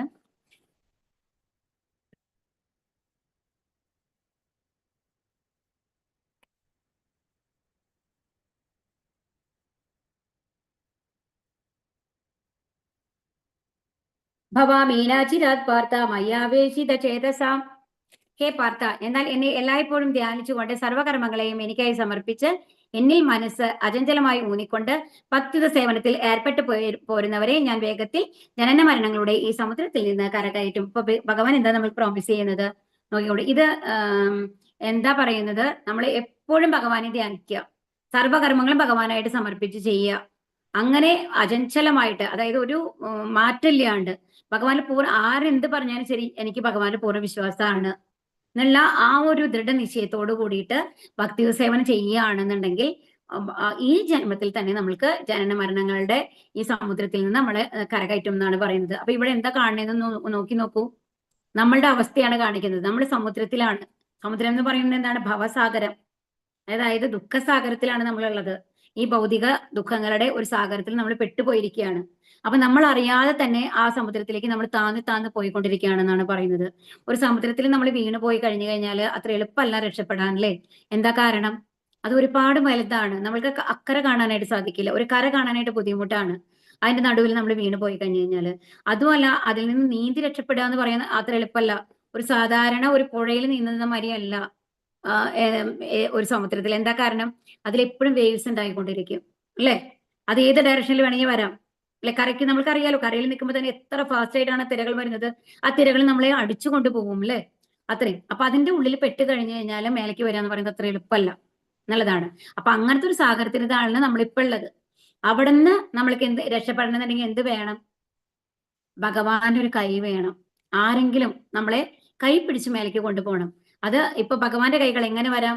ഒരു ബോട്ടായിട്ട് വരാം, അല്ലെ? ഒരു കപ്പലായിട്ട് വരാം. അങ്ങനെ ആരെങ്കിലും രക്ഷപ്പെടുത്തണം, എക്സ്പേർട്ട് ആയിട്ടുള്ളത്. അല്ലെങ്കിൽ മേലൊരു ഹെലികോപ്റ്റർ പോകണമെന്നുണ്ടെങ്കിൽ അവർ താഴെ വന്ന് നമ്മളെ കയറ്റി കൊണ്ടുപോകണം. അപ്പൊ ഇവിടുത്തെ സാഗരം, ഈ സാഗരത്തിൽ എന്താ പ്രത്യേകത? അത് ഭഗവാന്റെ കൈകൾ വരണം, അല്ലെങ്കിൽ ഭഗവാന്റെ ശുദ്ധഭക്തന്റെ ഒരു കൈകൾ വന്ന് നമ്മളെ കയറ്റണം, പിടിച്ചു കയറ്റണം. അപ്പൊ അതിന് വേണ്ടി കണ്ടു, ഇപ്പൊ ഭഗവാൻ വന്ന് നിൽക്കുകയാണ് നമ്മളെ കയറ്റാനായിട്ട്. അപ്പൊ പക്ഷേ നമ്മൾ പറയാണ്, ഇല്ല ഞാൻ മേലേക്ക് വരണില്ല എന്ന് പറഞ്ഞ എന്താ അവസ്ഥ? നമ്മൾക്ക് തനിയായിട്ട് നമ്മൾക്ക് ഇതിൽ നിന്ന് രക്ഷപ്പെടാനായിട്ട് സാധിക്കില്ല. അതാണ് പറയുന്നത്. ഇപ്പൊ നമ്മൾ വിചാരിക്കുന്നത് നമ്മൾക്ക് എല്ലാ കാര്യങ്ങളും സ്വയം ചെയ്യാൻ സാധിക്കുന്ന ഉള്ളതാണ്. പക്ഷെ നമ്മൾ ശരിക്കും കിടക്കുന്നത് എന്താണ്? ഭൗതിക ദുഃഖങ്ങളുടെ ഒരു സമുദ്രത്തിലാണ്. ആ ദുഃഖങ്ങളിൽ നിന്ന് കരകയറ്റുകയാണെന്നുണ്ടെങ്കിൽ എന്ത് വേണം? ആ സമുദ്രത്തിൽ അല്ലാത്ത ഒരാൾ വന്ന് നമ്മളെ കൈ പിടിച്ച് മേലെ കൊണ്ടുപോകണം. അപ്പൊ അതാണ് ഭഗവാന്റെ കൈകൾ എന്ന് പറയുന്നത്. അപ്പൊ ഭഗവാൻ എന്താ പറയുന്നത്? അപ്പൊ എന്ത് ചെയ്യണം? എപ്പോഴും ഭഗവാനെ ധ്യാനിച്ചുകൊണ്ട് ഭക്തി സേവനങ്ങൾ ചെയ്യുകയാണെങ്കിൽ ഭഗവാൻ കൈ പിടിച്ച് നമ്മളെ മേലേക്ക് കൊണ്ടുപോയിക്കോളും ഈ സാഗരത്തിൽ നിന്ന് എന്നുള്ളതാണ്. ജനന മരണങ്ങളുടെ ഈ സമുദ്രത്തിൽ നിന്ന്. അപ്പൊ ഈ ജനനവും മരണവും, അപ്പൊ ഇവിടെയുള്ള ഈ സമുദ്രത്തിലാണ് നമുക്ക് ജനനവും ഉള്ളത്, മരണവും ഉള്ളത്. മരിച്ചു കഴിഞ്ഞാൽ വീണ്ടും വേറൊരു ജീവിയായിട്ട് ഈ സമുദ്രത്തിൽ തന്നെ നമ്മൾ വന്നു ചേരുകയാണ്. എത്ര ഡേഞ്ചറസ് ആണല്ലേ സമുദ്രം എന്ന് ആലോചിച്ച് നോക്കൂ. ശരിക്കും എപ്പോ വേണമെങ്കിലും നമുക്കൊരു തിമിംഗലം വന്ന് നമ്മളെ വിഴുങ്ങാം, അല്ലേ? അതുപോലെ തന്നെ ഏതെങ്കിലും എന്താണ് പ്രകൃതിക്ഷോഭങ്ങൾ വന്നു കഴിഞ്ഞാൽ നമ്മൾ അതിൽപ്പെട്ട് മരിച്ചു പോവാം, അല്ലേ? അതുപോലെ നമുക്ക് ഭക്ഷണമില്ല, ഒന്നുമില്ലാത്ത ഒരു അവസ്ഥയാണെന്നുണ്ടെങ്കിൽ ഒന്ന് ആലോചിച്ച് നോക്കൂ. യഥാർത്ഥത്തിലുള്ള നമ്മളുടെ ഭക്ഷണം എന്ന് പറയുന്നത് എന്താണ്? ഭക്തിയുത സേവനങ്ങളാണ്. കാരണം ആ ആത്മാവിന് വേണ്ട കാര്യങ്ങളാണ്. നമ്മൾ വിചാരിക്കുന്നു നമ്മൾ നമ്മുടെ ശരീരമാണെന്ന്. അപ്പൊ ഇവിടെ കണ്ടോ, ഇവിടെ ഇത് വളരെ ഇമ്പോർട്ടന്റ് ആയിട്ടുള്ള ഒരു ഭാഗമാണ് കേട്ടോ, നന്നായി ശ്രദ്ധിക്കണം. ഇതെന്ന് പറയുമ്പോൾ ഇവിടെ ഒരു വൃക്ഷത്തില് ഒരു ആന പിടിച്ചിങ്ങനെ ആട്ടിക്കൊണ്ടിരിക്കുന്നുണ്ട്. നമ്മളാണ് ഈ അവിടെ തൂങ്ങിക്കിടക്കുന്ന ഒരാള് സങ്കല്പിച്ചോളൂ കേട്ടോ. അത് കഴിഞ്ഞ് മേലെ 2 എലികളുണ്ട്. ഒരു വെളുത്ത എലിയുമുണ്ട്, എന്താണ് കറുത്ത എലിയുമുണ്ട്, അല്ലെ? ഈ 2 എലികളാണ് നമ്മളുടെ രാവും പകലും. താഴെ എന്താ ഉള്ളത് നോക്കൂ. താഴെ എന്താ ഉള്ളത്? എന്താ കാണാൻ സാധിക്കുന്നത് താഴെ? ഒരു അവിടെ ഒരു കിണറുമാരി ഉണ്ട്, അല്ലെ? അതിന്റെ ഉള്ളില് എന്താ കാണുന്നത്? ഫുൾ വിഷസർപ്പങ്ങളാണ്. മേലെ ഇപ്പുറത്താണെന്നുണ്ടെങ്കിലോ, ഇപ്പുറത്തേക്ക് നോക്കി കഴിഞ്ഞാൽ ഭഗവാൻ തന്റെ കൈ വെച്ചുകൊണ്ട് നമ്മളെ കൊണ്ടുപോകാനായിട്ട് റെഡി ആയിട്ട് അപ്പുറത്ത് വന്ന് നിൽക്കുന്നുണ്ട്. പക്ഷെ നമ്മൾ എന്താ ചെയ്യുന്നത് എന്ന് ആലോചിച്ച് നോക്കൂ. മേലെ ഇയാളുടെ മേലെയുള്ള ആ ഒരു കൊമ്പിൽ എന്താ കാണുന്നത്? ഒരു തേനീച്ചക്കൂടാണ് കാണുന്നത്. അതിൽ ഓരോ ഡ്രോപ്പ് തേനിട്ടുണ്ട്. അപ്പൊ എന്താണെന്നുണ്ടെങ്കിൽ ഇതെന്ന് പറയുന്നത് നമ്മള് ഇതാണ്, ഈ ആന വന്നു കഴിഞ്ഞാൽ എപ്പോഴും ഈ മരത്തിനെ ഇങ്ങനെ ആട്ടിക്കൊണ്ടിരിക്കുകയാണ്. അതാണ് നമ്മുടെ കർമ്മങ്ങളും നമ്മുടെ ഇതും നമ്മുടെ നമ്മൾ കൊണ്ടുവന്നിട്ടുണ്ട്, അല്ലെ? കുറെ കാര്യങ്ങള് ഈ ജന്മത്തില്. അതാണ് നമ്മളെ ഇട്ട് ആട്ടിക്കൊണ്ടിരിക്കുകയാണ്. ഈ ആന ഇതിനാട്ടിൽ ഈ മരത്തിനെ ആട്ടുകയാണ്, അല്ലെ? പിന്നെയോ നമ്മളുടെ ഇവരെന്താ ചെയ്യുന്നത്? ആ രാവും പകലും എന്നുള്ളതാണ് അതിന്റെ കൺസെപ്റ്റ്. അത് കരണ്ട് കൊണ്ടിരിക്കുകയാണ്. എപ്പോഴാണ് നമ്മുടെ ജീവിതം അവസാനിക്കാൻ നമ്മൾക്ക് പറയാൻ പറ്റുമോ? ഇല്ല. ഓരോ ദിവസം കഴിഞ്ഞു പോവാണ്. ഒരു പകൽ കഴിഞ്ഞാൽ ഒരു രാത്രി വരുന്നു. അത് കഴിഞ്ഞ ഒരു ദിവസം നമ്മുടെ ജീവിതത്തിൽ നിന്ന് കൊഴിഞ്ഞു കഴിഞ്ഞു, അല്ലെ? നമ്മുടെ കാലാവധി ഒരു കാലുണ്ട്. നമ്മൾ ഇവിടെ ജനിക്കുമ്പോൾ ഭഗവാൻ നമ്മൾക്ക് ഇത്ര വയസ്സ് വരെ ഇവിടെ ജീവിക്കാം എന്നുള്ളൊരു ഇത് തന്നിട്ടുണ്ട്. അത്ര കാലം വരെ നമ്മൾക്ക് ജീവിക്കാൻ പറ്റുള്ളൂ. അപ്പൊ നമ്മളുടെ ഓരോ ദിവസങ്ങളും കഴിഞ്ഞു പോയിക്കൊണ്ടിരിക്കുകയാണ്. ഇനി താഴത്തേക്ക് നമ്മൾ വീണ് കഴിഞ്ഞാൽ എന്താ അവസ്ഥ? ഇതാണ് നമ്മുടെ ഭൗതിക ലോകം എന്ന് പറയുന്നത് കേട്ടോ, താഴെയുള്ളത്. ആ ഭൗതിക ലോകത്തിലേക്കാണ് നമ്മൾ വീണ്ടും ഈ കൈ വിട്ടാൽ നമ്മളെ വീണ്ടും എവിടേക്കാണ് വീഴാൻ പോണത്? ഈ ഭൗതിക ലോകത്തിലേക്ക്. അവിടെയൊക്കെ വിഷസർപ്പങ്ങളാണ്, പോയിസൺ ആണ്. ഓക്കെ, അപ്പൊ അങ്ങനെയാണ്. അപ്പൊ എന്നിട്ടും എന്നിട്ട് ഇയാൾ എന്താ ചെയ്യണം? അപ്പൊ ഭഗവാൻ വന്ന് വിളിക്കുകയാണ് നമ്മളെ, വരൂ വരൂ, ഞാൻ നിങ്ങളെ കൊണ്ടുപോവാം, എവിടേക്ക്? സുരക്ഷിതമായ സ്ഥലത്തേക്ക് കൊണ്ടുപോവാന്ന്. പക്ഷെ അയാൾ എന്താ ചെയ്യുന്നത്? കുറച്ചും കൂടി സമയം വെയിറ്റ് ചെയ്യൂ എന്ന് പറയണ ഭഗവാനോട്. എന്തിനു വേണ്ടിയിട്ടാണ്? ഈ തേനീച്ചക്കൂടിൽ നിന്ന് കുറച്ചു നേരം കഴിയുമ്പോൾ ഓരോ ഡ്രോപ്പ് തേൻ വരുന്നുണ്ട്. ആ തേൻ അപ്പൊ ഇനിയിപ്പോ കുറച്ചു നേരം കഴിയുമ്പോഴേക്കും ഒരു ഡ്രോപ്പ് തേൻ വരും. ആ തേൻ കുടിച്ചിട്ട് ഞാൻ വരാം എന്ന് പറയാണ് ഭഗവാനോട്. അപ്പൊ അതാണ് നമ്മളുടെ അവസ്ഥ. നമ്മൾക്ക് എപ്പോഴെങ്കിലും ഒരു സന്തോഷം നമ്മൾക്ക് കിട്ടും ഈ ലോകത്തില്. ആ സന്തോഷമാണ് നമ്മളുടെ എല്ലാം നമ്മൾ വിചാരിക്കുകയാണ്. എന്നാൽ നമ്മളെ ഇപ്പുറത്തെ ഇതായിക്കൊണ്ടിരിക്കുന്ന ഇത്രയും അപകടങ്ങളുടെ ഇടയിലാണ് നമ്മൾ നിൽക്കുന്നത്. പക്ഷെ ഭഗവാൻ എവിടേക്കാണ് നമ്മളെ കൊണ്ടുപോകാൻ പോകുന്നത്? ഒരു അപകടങ്ങളും ഇല്ലാത്ത ശാശ്വതമായിട്ടുള്ള സന്തോഷമുള്ള സ്ഥലത്തേക്കാണ് നമ്മളെ കൊണ്ടുപോകാൻ പോകുന്നത്. പക്ഷെ നമ്മൾ ഈ ചെറിയ ചെറിയ ഫ്ലിക്കറിംഗ് ആയിട്ടുള്ള ആ ഭൗതിക സുഖത്തിന് വേണ്ടിയിട്ട് നമ്മളിവിടെ തൊങ്ങിക്കിടക്കുകയാണ് എന്നാണ് പറയുന്നത്. അപ്പൊ എന്താണ് നമ്മൾ ചെയ്യേണ്ടത് എന്നുള്ളത്? അപ്പൊ ഒന്ന് ഭഗവാനെ തിരിഞ്ഞു നോക്കി കഴിഞ്ഞാൽ ഭഗവാൻ കൈപ്പിടിച്ച് കൊണ്ടുപോകും അല്ലെ? അത്രയും അടുത്താണ് ഭഗവാനുള്ളത്. അപ്പൊ ഭഗവാനെ നമ്മൾ തിരിഞ്ഞു നോക്കേണ്ട താമസമേ ഉള്ളൂ, ഭഗവാൻ നമ്മളെ കൊണ്ടുപോകും. അതിനുള്ള ശ്രമങ്ങളാണ് നമ്മൾ നടത്തേണ്ടത് എന്നാണ് ഇവിടെ പറയുന്നത് കേട്ടോ. മയ്യേവ മന ആദസ്വ മയീ ബുദ്ധിം നിവേശയ നിവശിഷ്യസി മയ്യേവ അത ഊർധ്വം ന സംശയക. പരമദിവ്യോത്തമ പുരുഷനായ എന്നിൽ മനസ്സുറപ്പിച്ച് ബുദ്ധിയെ വ്യാപരിപ്പിക്കുക. അപ്രകാരം നീ എല്ലായ്പ്പോഴും എന്നിൽ തന്നെ വാഴും, സംശയമില്ല. അപ്പൊ ഇനി ഇത് ഏറ്റവും ഇമ്പോർട്ടന്റ് ആയിട്ടുള്ള ഒരു ശ്ലോകമാണ് കേട്ടോ. ഇവിടെ നിന്ന് നിങ്ങൾ ശ്രദ്ധിക്കുക. ഇനി നമ്മളൊക്കെ എങ്ങനെ ഭഗവാനിലേക്ക് എത്താനായിട്ട് നമ്മളോട് പറയണത് ഭഗവാൻ എന്നുള്ളതാണ്. ഏറ്റവും ആദ്യത്തെ കണ്ടീഷൻ എന്താ പറയുന്നത്? പരമദിവ്യോത്തമമായ പുരുഷനിൽ പരമദിവ്യോത്തമ പുരുഷനായ എന്നിൽ മനസ്സുറപ്പിച്ച് ബുദ്ധിയെ വ്യാപരിപ്പിക്കുക. അപ്പൊ എന്താ പറയുന്നത്? എല്ലാം എന്നിൽ സമർപ്പിക്കുക, എല്ലാ സമയവും ഭഗവാനെ ആലോചിച്ചുകൊണ്ടിരിക്കുക. അപ്പോൾ നീ എല്ലായ്പ്പോഴും എന്നിൽ തന്നെ വാഴും, സംശയമില്ല. ഒരു സെക്കൻഡ് പോലും. നമ്മുടെ ഗോപികമാരന്മാര്, രാധാദേവി ഉണ്ടായിരുന്നു അല്ലെ, ഗോപികമാരുണ്ടായിരുന്നു. അത് കഥ നിങ്ങൾക്കറിയാലോ. അപ്പൊ അവർ ഇത്രയും ഭഗവാൻ വിട്ടുപോയിട്ടും കൂടി ഒരു നിമിഷം പോലും ഭഗവാനെ കുറിച്ച് ചിന്തിക്കാത്ത ഒരു നിമിഷം ഉണ്ടായിരുന്നില്ല എന്നുള്ളതാണ്. അപ്പോ ഉദ്ധവൻ വരുന്നുണ്ട് ഇവിടേക്ക്, വൃന്ദാവനിലേക്ക്. കൃഷ്ണൻ പറഞ്ഞേക്കാണ് എന്താണ് കൃഷ്ണനെ പറ്റി. ദ്വാരകയിൽ പോയതിനു ശേഷം അവരെ പറ്റി ഒരു വിവരവും ഇല്ല. ഉദ്ധവനെ പറഞ്ഞേക്കാണ് അവരെ ആശ്വസിപ്പിക്കണം എന്നൊക്കെ പറഞ്ഞിട്ട്. അപ്പൊ ഉദ്ധവൻ അവിടെ എത്തുമ്പോ രാധാറാണിയുടെ വീട് എവിടെയാണ് എന്ന് ചോദിക്കുകയാണ്. അപ്പൊ രാധാറാണിയുടെ വീട് എവിടെയാണെന്ന് ചോദിക്കുമ്പോൾ പറഞ്ഞു കൊടുക്കണത് എന്താണെന്നുണ്ടെങ്കിൽ, ദാ ഇവിടെ ഈ ഒരു പുഴമാരി കാണുന്നുണ്ടല്ലോ, ഇവിടെ നിങ്ങൾ മുന്നിൽ നോക്കി കഴിഞ്ഞാൽ ഒരു പുഴമാരി കാണാം, ആ പുഴയുടെ ഏറ്റവും അറ്റത്ത് പോയി കഴിഞ്ഞു കഴിഞ്ഞാൽ കാണാം എന്ന് പറയാണ്. അപ്പൊ ഉദ്ധവന് മനസ്സിലാവണില്ല, എന്താ ഇങ്ങനെ ഒരു പുഴ? വീട്ടിലേക്കാണ് പറയുന്നത്. അവിടെ എത്തിക്കഴിഞ്ഞാന്ന് ആ രാധാദേവിയുടെ കണ്ണുനീര് കൊണ്ടുണ്ടായ പുഴയാണ് എന്നാണ് പറഞ്ഞത്. ഒരു നിമിഷം പോലും ഭഗവാനെ കുറിച്ച് ചിന്തിക്കാതിരുന്നിട്ടില്ല, കണ്ണീരൊഴുക്കിക്കൊണ്ടാണ് രാധാറാണി ഇരുന്നിരുന്നത് എന്നാണ് പറയുന്നത്. അപ്പൊ അത്രയും ആ ഒരു ഭാവമാണ് അവര്. ഒരു നിമിഷം പോലും, അതാണ് വിപ്രലംബ ഭാവം എന്ന് പറയും. പിരിഞ്ഞിരുന്നു കഴിഞ്ഞാലും ഒരു നിമിഷം പോലും മറക്കാത്ത അവസ്ഥ. ഓർമ്മിക്കുക എന്നുള്ളതല്ല, മറക്കാത്ത അവസ്ഥ എന്ന് പറയില്ലേ, അതാണ് കൂടുതൽ ഗ്രേറ്റ് എന്നാണ് പറയുന്നത്. പക്ഷെ ആ അവസ്ഥയിൽ നമ്മൾക്ക് എത്താനായിട്ട് സാധിക്കൂ? നമ്മളെ കൊണ്ട് സാധിക്കുന്ന ഒരു കാര്യമാണോ? പറയൂ. ഹരേ കൃഷ്ണ. നടക്കില്ല അല്ലെ? എന്തായാലും നടക്കില്ല. നമ്മൾക്ക് 1008 കാര്യങ്ങളുണ്ട്. അതിന്റെ ഇടയിൽ 1 മണിക്കൂർ ഇവിടെ ഭഗവത്ഗീത ക്ലാസ്സിൽ വന്നിരിക്കുന്നത് തന്നെ വലിയ കാര്യമാണ് അല്ലെ? ഹരേ കൃഷ്ണ. അപ്പൊ ആദ്യത്തെ കണ്ടീഷൻ ഇതാണ്. അത് നമ്മൾക്ക് പ്രാക്ടിക്കൽ അല്ല എന്നുള്ളതാണ് ഇവിടെ പറയുന്നത്. എന്നാലും ഭഗവാൻ എന്താ പറയുന്നത്? ഹരേ കൃഷ്ണ കൃഷ്ണ കൃഷ്ണ ഹരേ ഹരേ, ഹരേ രാമ രാമ രാമ ഹരേ ഹരേ എന്ന മന്ത്രം ജപിച്ചുകൊണ്ട് എല്ലാ സമയം ഇരിക്കുന്ന ആൾക്കാർക്ക് തീർച്ചയായിട്ടും ഭഗവാന്റെ അടുത്ത് എത്താം എന്നാണ്. ഭഗവാന്റെ തിരുനാമത്തിനും ഭഗവാനും തമ്മിൽ വ്യത്യാസമില്ല. ഭക്തൻ ഹരേ കൃഷ്ണ കൃഷ്ണ കൃഷ്ണ ഹരേ ഹരേ, ഹരേ രാമ രാമ രാമ ഹരേ ഹരേ എന്ന മഹാമന്ത്രം ഉച്ചരിക്കുമ്പോൾ ഭഗവാൻ കൃഷ്ണനും അദ്ദേഹത്തിന്റെ അന്തരംഗ ശക്തിയും ആ നാവിന്മേൽ നൃത്തമാടുകയാണ്. ഭക്തൻ കൃഷ്ണനായി നൈവേദ്യം അർപ്പിക്കുമ്പോൾ ഭഗവാൻ സ്വയം അത് ആസ്വദിക്കുന്നു. അതാണ് നമ്മൾ മനസ്സിലാക്കേണ്ടത്. ഈ ഹരേകൃഷ്ണ മന്ത്രം എന്ന് പറയുന്നത് ഒരു സാധാരണ ശബ്ദങ്ങളല്ല നമ്മൾ പറയുന്നത്, അത് ഭഗവാൻ തന്നെയാണ്. ഭഗവാന്റെ നാമവും രൂപവും ഭാവവും ഒന്നും വ്യത്യാസമില്ല, ഭഗവാൻ തന്നെയാണ്. അപ്പൊ ഓരോ തവണയും നമ്മൾ ഹരേകൃഷ്ണ മന്ത്രം ജപിക്കുമ്പോൾ, അതുകൊണ്ടാണ് ഭക്തിയോടും ആദരവോടും കൂടിയിട്ട് ഹരേകൃഷ്ണ മന്ത്രം ജപിക്കണം നമ്മൾ പറഞ്ഞു അല്ലെ. അപ്പൊ ആ മന്ത്രം എന്താണ്? ഭഗവാൻ നമ്മളുടെ നാവിൽ വന്ന് നൃത്താടുകയാണ് ചെയ്യുന്നത് എന്നാണ് പറയുന്നത്. അപ്പൊ എത്ര ഭാഗ്യവാന്മാരാണെങ്കിൽ ആ മന്ത്രം ജപിക്കാൻ കഴിയുന്ന ആൾക്കാര്. അപ്പൊ അദ്ദേഹത്തിന്റെ അന്തരംഗ ശക്തി നമ്മൾ പറഞ്ഞു, ബഹിരംഗ ശക്തി എന്ന് പറയുന്ന മായ ദുർഗാദേവിയാണ്. അന്തരംഗ ശക്തി എന്ന് പറയുന്നതാണ് ഭഗവാന്റെ ആ ഗുണങ്ങളെല്ലാം ഉള്ളത്. അത് രാധാദേവി ആയിട്ടാണ് പറയുക കേട്ടോ.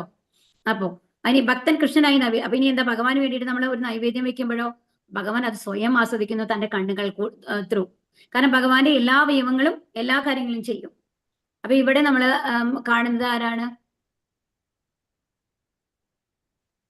ഇവിടെ ഹരിദാസ് ഠാക്കൂറാണ്. ഹരിദാസ് ഠാക്കൂറിന് പ്രത്യേകത എന്തായിരുന്നു എന്നുണ്ടെങ്കിൽ അദ്ദേഹം ഒരു മുസ്ലിം ഇതില് കുലത്തിലാണ് ജനിച്ചത്. മുസ്ലിം ജാതിയിൽ ജനിച്ച ഒരാളാണ്. പക്ഷെ അതീവ ഭക്തനായിരുന്നു ചൈതന്യ മഹാപ്രഭുവിന്റെ. എന്നിട്ടാണ് ഹരിദാസ് ഠാക്കൂർ എന്നുള്ള പേര് സ്വീകരിച്ചത്. അദ്ദേഹത്തിന്റെ പ്രത്യേകത എന്താണെന്നുണ്ടെങ്കിൽ അദ്ദേഹം എപ്പോഴും അപ്പൊ ശിക്ഷാഷ്ടകത്തിൽ ഒരു ശ്ലോകം ഉണ്ട്, ത്രിനാഥബി സുനീചേന തരോരബി സഹിഷ്ണുന എന്ന് പറഞ്ഞിട്ടുള്ളത്. അത്രയും എളിയവനായിട്ട്, എല്ലാവരും എന്നെക്കാളും വലിയ ആൾക്കാരാണ്, ജഗായി മതായി അടക്കം അത്രയും നികൃഷ്ടരായിരുന്ന ആൾക്കാർ പോലും എന്നെക്കാളും വലിയ ആൾക്കാരാണ്, അവർ ശുദ്ധഭക്തനാണ്, ഞാൻ ഒന്നുമല്ല എന്ന് വിചാരിച്ചിരുന്ന ഒരാളാണ്. അപ്പൊ അദ്ദേഹം 192 റൗണ്ടാണ് ഒരു ദിവസം ജപിച്ചിരുന്നു. ഒന്ന് ആലോചിച്ച് നോക്കൂ, 192 റൗണ്ട്, ഓരോ 108 തവണ, 192 ഇൻറ്റു 108, ഒന്ന് ആലോചിച്ച് നോക്കൂ. ഏകദേശം 3 ലക്ഷം തവണയാണ് അദ്ദേഹം മന്ത്രം ജപിച്ചിരുന്നത് ഡെയിലി. അത്രയും ശുദ്ധഭക്തനായിരുന്നു. അപ്പം അങ്ങനെ അതാണ് ആ ഭഗവാൻ. അപ്പൊ ഓരോ തവണയും നമ്മൾ മന്ത്രം ജപിക്കുമ്പോൾ ആ ഭഗവാന്റെ അന്തരംഗ ശക്തി നമ്മുടെ നാവില് നൃത്താടാണ് എന്നാണ് പറയുന്നത്. അതാ ചിത്തം സമാധാതും ന ശക്നോഷി മയി സ്ഥിരം അഭ്യാസയോഗേന തതോ വാമിച്ചാപ്തും ധനഞ്ജയ. പ്രിയപ്പെട്ട അർജുന, ധനത്തെ ജയിച്ചവനെ, എന്നിൽ മനസ്സുറപ്പിച്ച് നിർത്താൻ നിനക്ക് കഴിയുന്നില്ലെങ്കിൽ ഭക്തിയോഗത്തിന്റെ നിബന്ധനകൾ അനുഷ്ഠിച്ചുകൊണ്ട് എന്നെ പ്രാപിക്കാനുള്ള ആഗ്രഹം വളർത്തുക. അപ്പൊ ഇനി അടുത്തത് എന്താ പറയണെന്നുണ്ടെങ്കിൽ, ഇത് എല്ലാവർക്കും സാധ്യമല്ലെന്ന് ഭഗവാനെ അറിയാലോ, നമ്മളെ കലിയുഗത്തിലുള്ള ആൾക്കാരാണല്ലോ, നമ്മൾക്കൊക്കെ വേണ്ടിയിട്ടല്ലേ ഈ ഭഗവത്ഗീത വീണ്ടും അർജുനനോട് പറഞ്ഞു കൊടുത്തിട്ടുള്ളത്.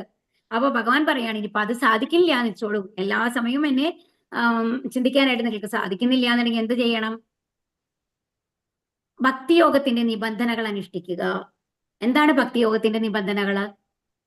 ഭക്തിയോഗത്തിൽ എന്താന്ന് നമ്മൾ പറയണെന്നുണ്ടെങ്കിൽ ഹരേ കൃഷ്ണ മന്ത്രം ജപിക്കുക, എന്നിട്ട് നമ്മൾക്ക് ആ ഭഗവാനോടുള്ള ഒരു ഇഷ്ടം വരുത്താൻ ശ്രമിക്കാനാണ് പറയുന്നത്. അപ്പം ഇഷ്ടമുള്ള ആൾക്കാർ എപ്പോഴും ജപിച്ചുകൊണ്ടിരിക്കും, ഭഗവാനെ കുറിച്ച് ചിന്തിച്ചുകൊണ്ടിരിക്കും.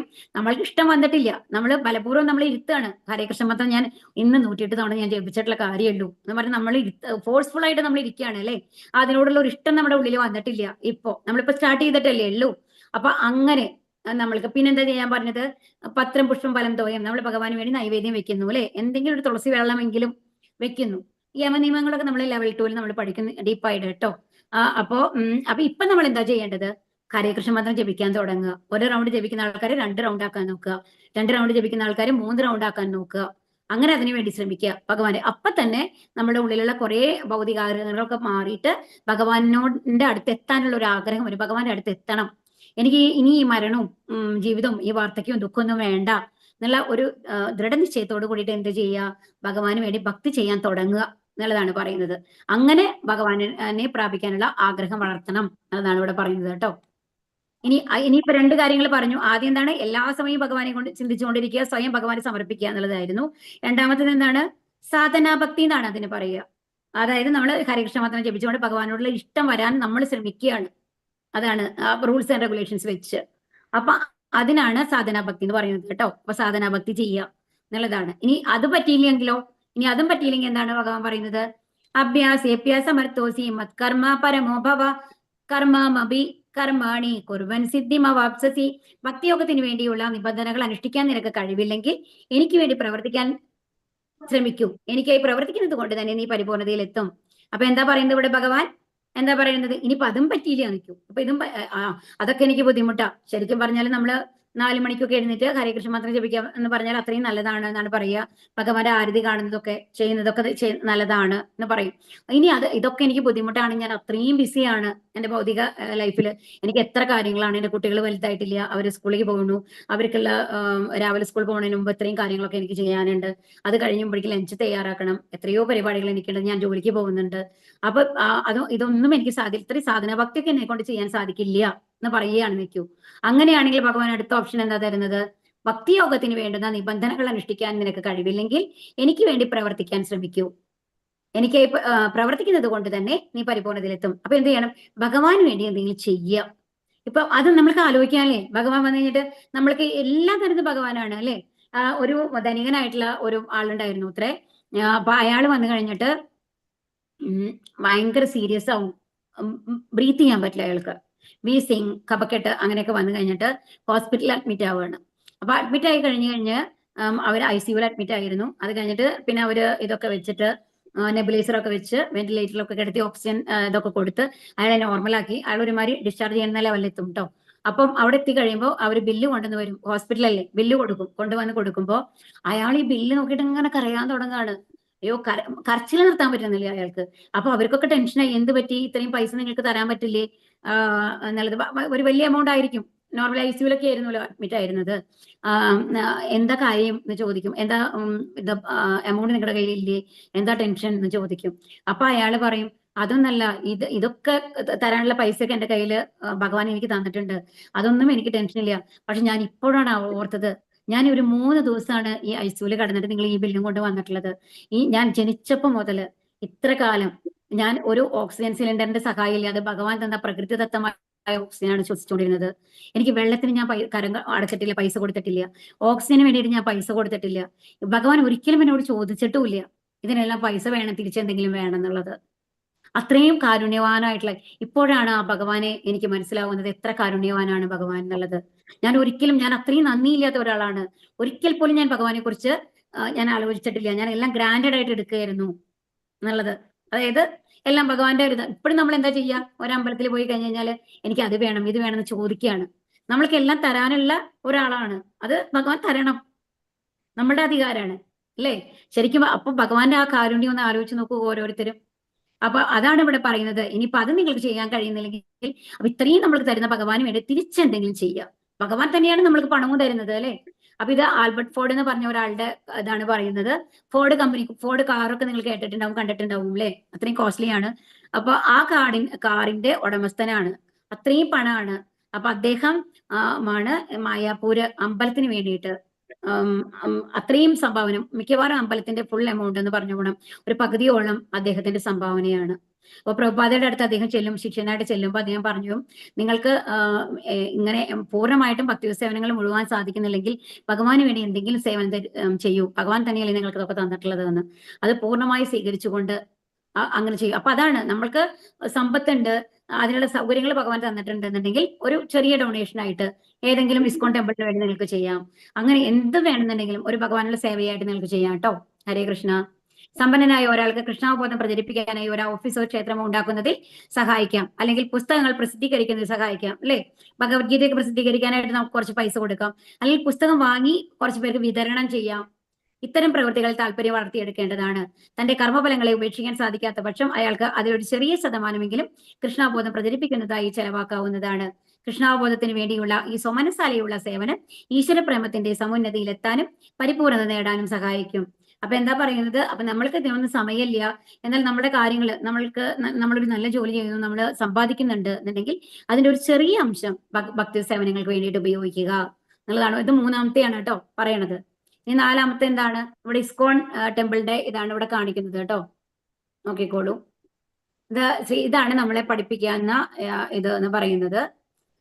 ഇത് രാധാഗോവിന്ദ് ടെമ്പിളാണ്. ഇത് രാധാഗോവിന്ദ്ജിയാണ് അവിടുത്തെ പ്രതിഷ്ഠ എന്ന് പറയുന്നത്. ഇതാണ് ഇസ്കോൺ മാംഗ്ലൂരിന്റെ, അവർ കുറെ പ്രോഗ്രാംസ് ഉണ്ട്. അവര് പുസ്തകം ഡിസ്ട്രിബ്യൂഷനും അന്നദാനം, ഗോസേവ, അങ്ങനെ ഒരുപാട് കാര്യങ്ങളുണ്ട്. ആർക്കെങ്കിലും താല്പര്യം ഉണ്ടെന്നുണ്ടെങ്കിൽ ലാസ്റ്റ് നമ്മൾ ഷെയർ ചെയ്യാം. അതേതാപ്യശക്തോസി കർത്തും മദ്യോഗമാശ്രിതഃ സർവകർമ്മ ഫലത്യാഗം തഥാ കുരു യഥാത്മവാൻ. എന്നെ കുറിച്ചുള്ള ഈ ബോധത്തോടുകൂടി പ്രവർത്തിക്കുവാൻ നിനക്ക് കഴിയുന്നില്ലെങ്കിൽ സർവകർമ്മങ്ങളെയും ത്യജിച്ച് ആത്മസ്ഥിതനായി തീരാൻ ശ്രമിക്കുക. അപ്പൊ ഇനി അടുത്ത കണ്ടീഷൻ എന്താ പറയുന്നത്, ഇതും നിനക്ക് സാധിക്കുന്നില്ല, അപ്പൊ നമ്മൾ അതൊരു ദരിദ്രരാണ്, നമ്മൾക്ക് അതിനുള്ള നമ്മൾ ഒരു നേരത്തെ ഭക്ഷണത്തിന് പോലും നമ്മൾ കഷ്ടപ്പെട്ട് ഇതാവണം, അതിനുള്ള താല്പര്യവും നിങ്ങൾക്ക് ഇല്ലെങ്കിൽ എന്ത് ചെയ്യണം, എല്ലാ കർമ്മങ്ങളെയും ഉപേക്ഷിക്കുക. കർമ്മങ്ങളെ ഉപേക്ഷിക്കുക, കർമ്മഫലങ്ങളെ ഉപേക്ഷിക്കുക. അതായത് നമ്മളുടെ സ്വാർത്ഥ താല്പര്യങ്ങൾക്ക് വേണ്ടിയിട്ട് ഒന്നും ചെയ്യാണ്ടിരിക്കുക.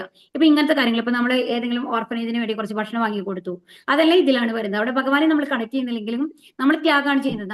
നമ്മൾ അനുഭവിക്കേണ്ട ഒരു സാധനം മറ്റുള്ളവർക്ക് വേണ്ടി നമ്മൾ ഷെയർ ചെയ്യാണ് ചെയ്യുന്നത് അല്ലെ. ഇല്ലാത്ത വയസ്സായ ആൾക്കാർക്ക് കുറച്ച് ഡ്രസ്സ് വാങ്ങിച്ചു കൊടുത്തു, അവരെ ഒരു മെഡിക്കൽ എന്തെങ്കിലും ഒരു ചെലവിനുള്ള പൈസ കൊടുത്തു, ഇങ്ങനെയൊക്കെ നമ്മൾ ചെയ്യുന്നുണ്ടെന്നുണ്ടെങ്കിൽ ഇതൊക്കെ കാലക്രമേണ ഒരു ഭഗവത് ഭക്തിയിലേക്ക് നമ്മളെ കൊണ്ടുവരും എന്നാണ് പറയുന്നത്. ഇമ്മീഡിയറ്റ് ആയിട്ട് വരില്ല, പക്ഷെ കാലക്രമത്തില് ഈ ജന്മത്തിലോ അല്ലെങ്കിൽ അടുത്ത ജന്മത്തിൽ തന്നെ നമ്മൾക്ക് ആ ഭഗവാനുള്ള ഒരു ഭക്തി തരും എന്നാണ് പറയുന്നത്. അപ്പൊ ഇത് 4ാമത്തെ കാര്യം ആണ് പറയുന്നത് കേട്ടോ. ഇത് ഭക്തി. അപ്പൊ എന്ത് ചെയ്യണം, നിഷ്കാമ കർമ്മം, അതായത് നമ്മുടെ കർമ്മഫലങ്ങളെ നമ്മൾ ഉപേക്ഷിക്കുക എന്നുള്ളതാണ് പറയുന്നത്. ഇനി ശ്രേയോ ഹി ജ്ഞാനം അഭ്യാസ ജ്ഞാനധ്യാനം വിശിഷ്യതേ ജ്ഞാനാത് കർമ്മ ഫലത്യാഗം ത്യാഗശാന്തീരനന്തരം നിനക്കിത് പരിശീലിക്കാൻ സാധ്യമല്ലെങ്കിൽ ജ്ഞാനാർജനത്തിന് ശ്രമിക്കുക. ജ്ഞാനത്തെക്കാൾ ശ്രേഷ്ഠമാണ് ധ്യാനം. ആ ധ്യാനത്തെക്കാൾ വിശിഷ്ടമത്രേ കർമ്മഫലങ്ങളെ ത്യജിക്കൽ. എന്തെന്നാൽ ത്യാഗത്താൽ മനഃശാന്തി ലഭിക്കും. ഇനി അതും ചെയ്യാൻ സാധിക്കില്ല എന്ന് വെച്ചോളൂ. നിഷ്കാമകർമ്മം ചെയ്യാൻ സാധിക്കുന്നില്ലെങ്കിൽ എന്താ ചെയ്യേണ്ടത്? ഭഗവാനെ കുറിച്ച് അറിയാൻ ശ്രമിക്കുക, പഠിക്കുക, വേദപഠനങ്ങളൊക്കെ നടത്തുക എന്ന് പറയുന്നത് അത്ര എളുപ്പമുള്ള കാര്യമല്ല. അപ്പൊ എന്താണ് ജ്ഞാനം? അപ്പോ എന്താ പറയുന്നത്? ജ്ഞാനം ലഭിക്കാനായിട്ട് ശ്രമിക്കുക. അപ്പൊ നമ്മൾ അഷ്ടാംഗ യോഗ ഒക്കെ ചെയ്തിട്ട് കണ്ടില്ലേ, ഇവിടെ അഷ്ടാംഗ യോഗയാണ് കാണിക്കുന്നത്. അപ്പൊ ഇതൊന്നും ചെയ്യാൻ പറ്റില്ലെങ്കിൽ സ്വയം നമ്മൾ യോഗാസനമൊക്കെ പരിശീലിക്കുക എന്നുള്ളതാണ് പറയുന്നത്. അപ്പൊ എന്താണ് ഇതിൽ പല സ്റ്റെപ്പായിട്ടാണ് പറയുന്നത്. അപ്പൊ ഈ ജ്ഞാനത്തിനേക്കാൾ ശ്രേഷ്ഠമാണ് ധ്യാനം എന്ന് പറയുന്നത്. അഷ്ടാംഗ യോഗ ചെയ്തിട്ട് സമാധിയിലെത്തിയിട്ട് ഭഗവാന്റെ അടുത്തെത്തുന്നത് അതിനേക്കാൾ ശ്രേഷ്ഠമാണ് എന്ന് ഇവിടെ പറയുന്നത്. കർമ്മഫലങ്ങളെ ഉപേക്ഷിക്കുക, അതായത് നിഷ്കാമകർമ്മം, നമ്മുടെ കർമ്മഫലങ്ങളെ ഉപേക്ഷിക്കുന്നത് പോലെ ത്യാഗം ചെയ്യുന്നത് പോലും ഈ ധ്യാനത്തെക്കാൾ ശ്രേഷ്ഠമാണ് ഈ കലിയുഗത്തിൽ എന്നാണ് പറയുന്നത്. എന്താ കാരണം? അതിന് സമയം നമ്മൾക്കില്ല എന്നുള്ളതുകൊണ്ട്. ത്യാഗത്താൽ മനഃശാന്തി. അപ്പൊ നമ്മൾക്ക് അറ്റ്ലീസ്റ്റ് ഒരു മനഃശാന്തി ലഭിക്കും അല്ലെ? എപ്പോഴും ഒരു ഉത്കണ്ഠയുള്ള ഒരു ഇതിന്ന് മാറി നമ്മൾക്കൊരു സമാധാന രീതിയിൽ ജീവിക്കാനായിട്ട് സാധിക്കും എന്നുള്ളതാണ് ഇവിടെ പറയുന്നത്. അപ്പൊ ഏറ്റവും ആദ്യത്തെ എന്താ പറയുന്നത്? എല്ലാം ഭഗവാനെ സമർപ്പിക്കുക, എല്ലാ സമയം ഭഗവാനെ ഓർക്കുക എന്നുള്ളതാണ് ആദ്യത്തെ കണ്ടീഷൻ. അത് സാധ്യമല്ലാത്തത് അവർക്ക് എന്ത് ചെയ്യണം?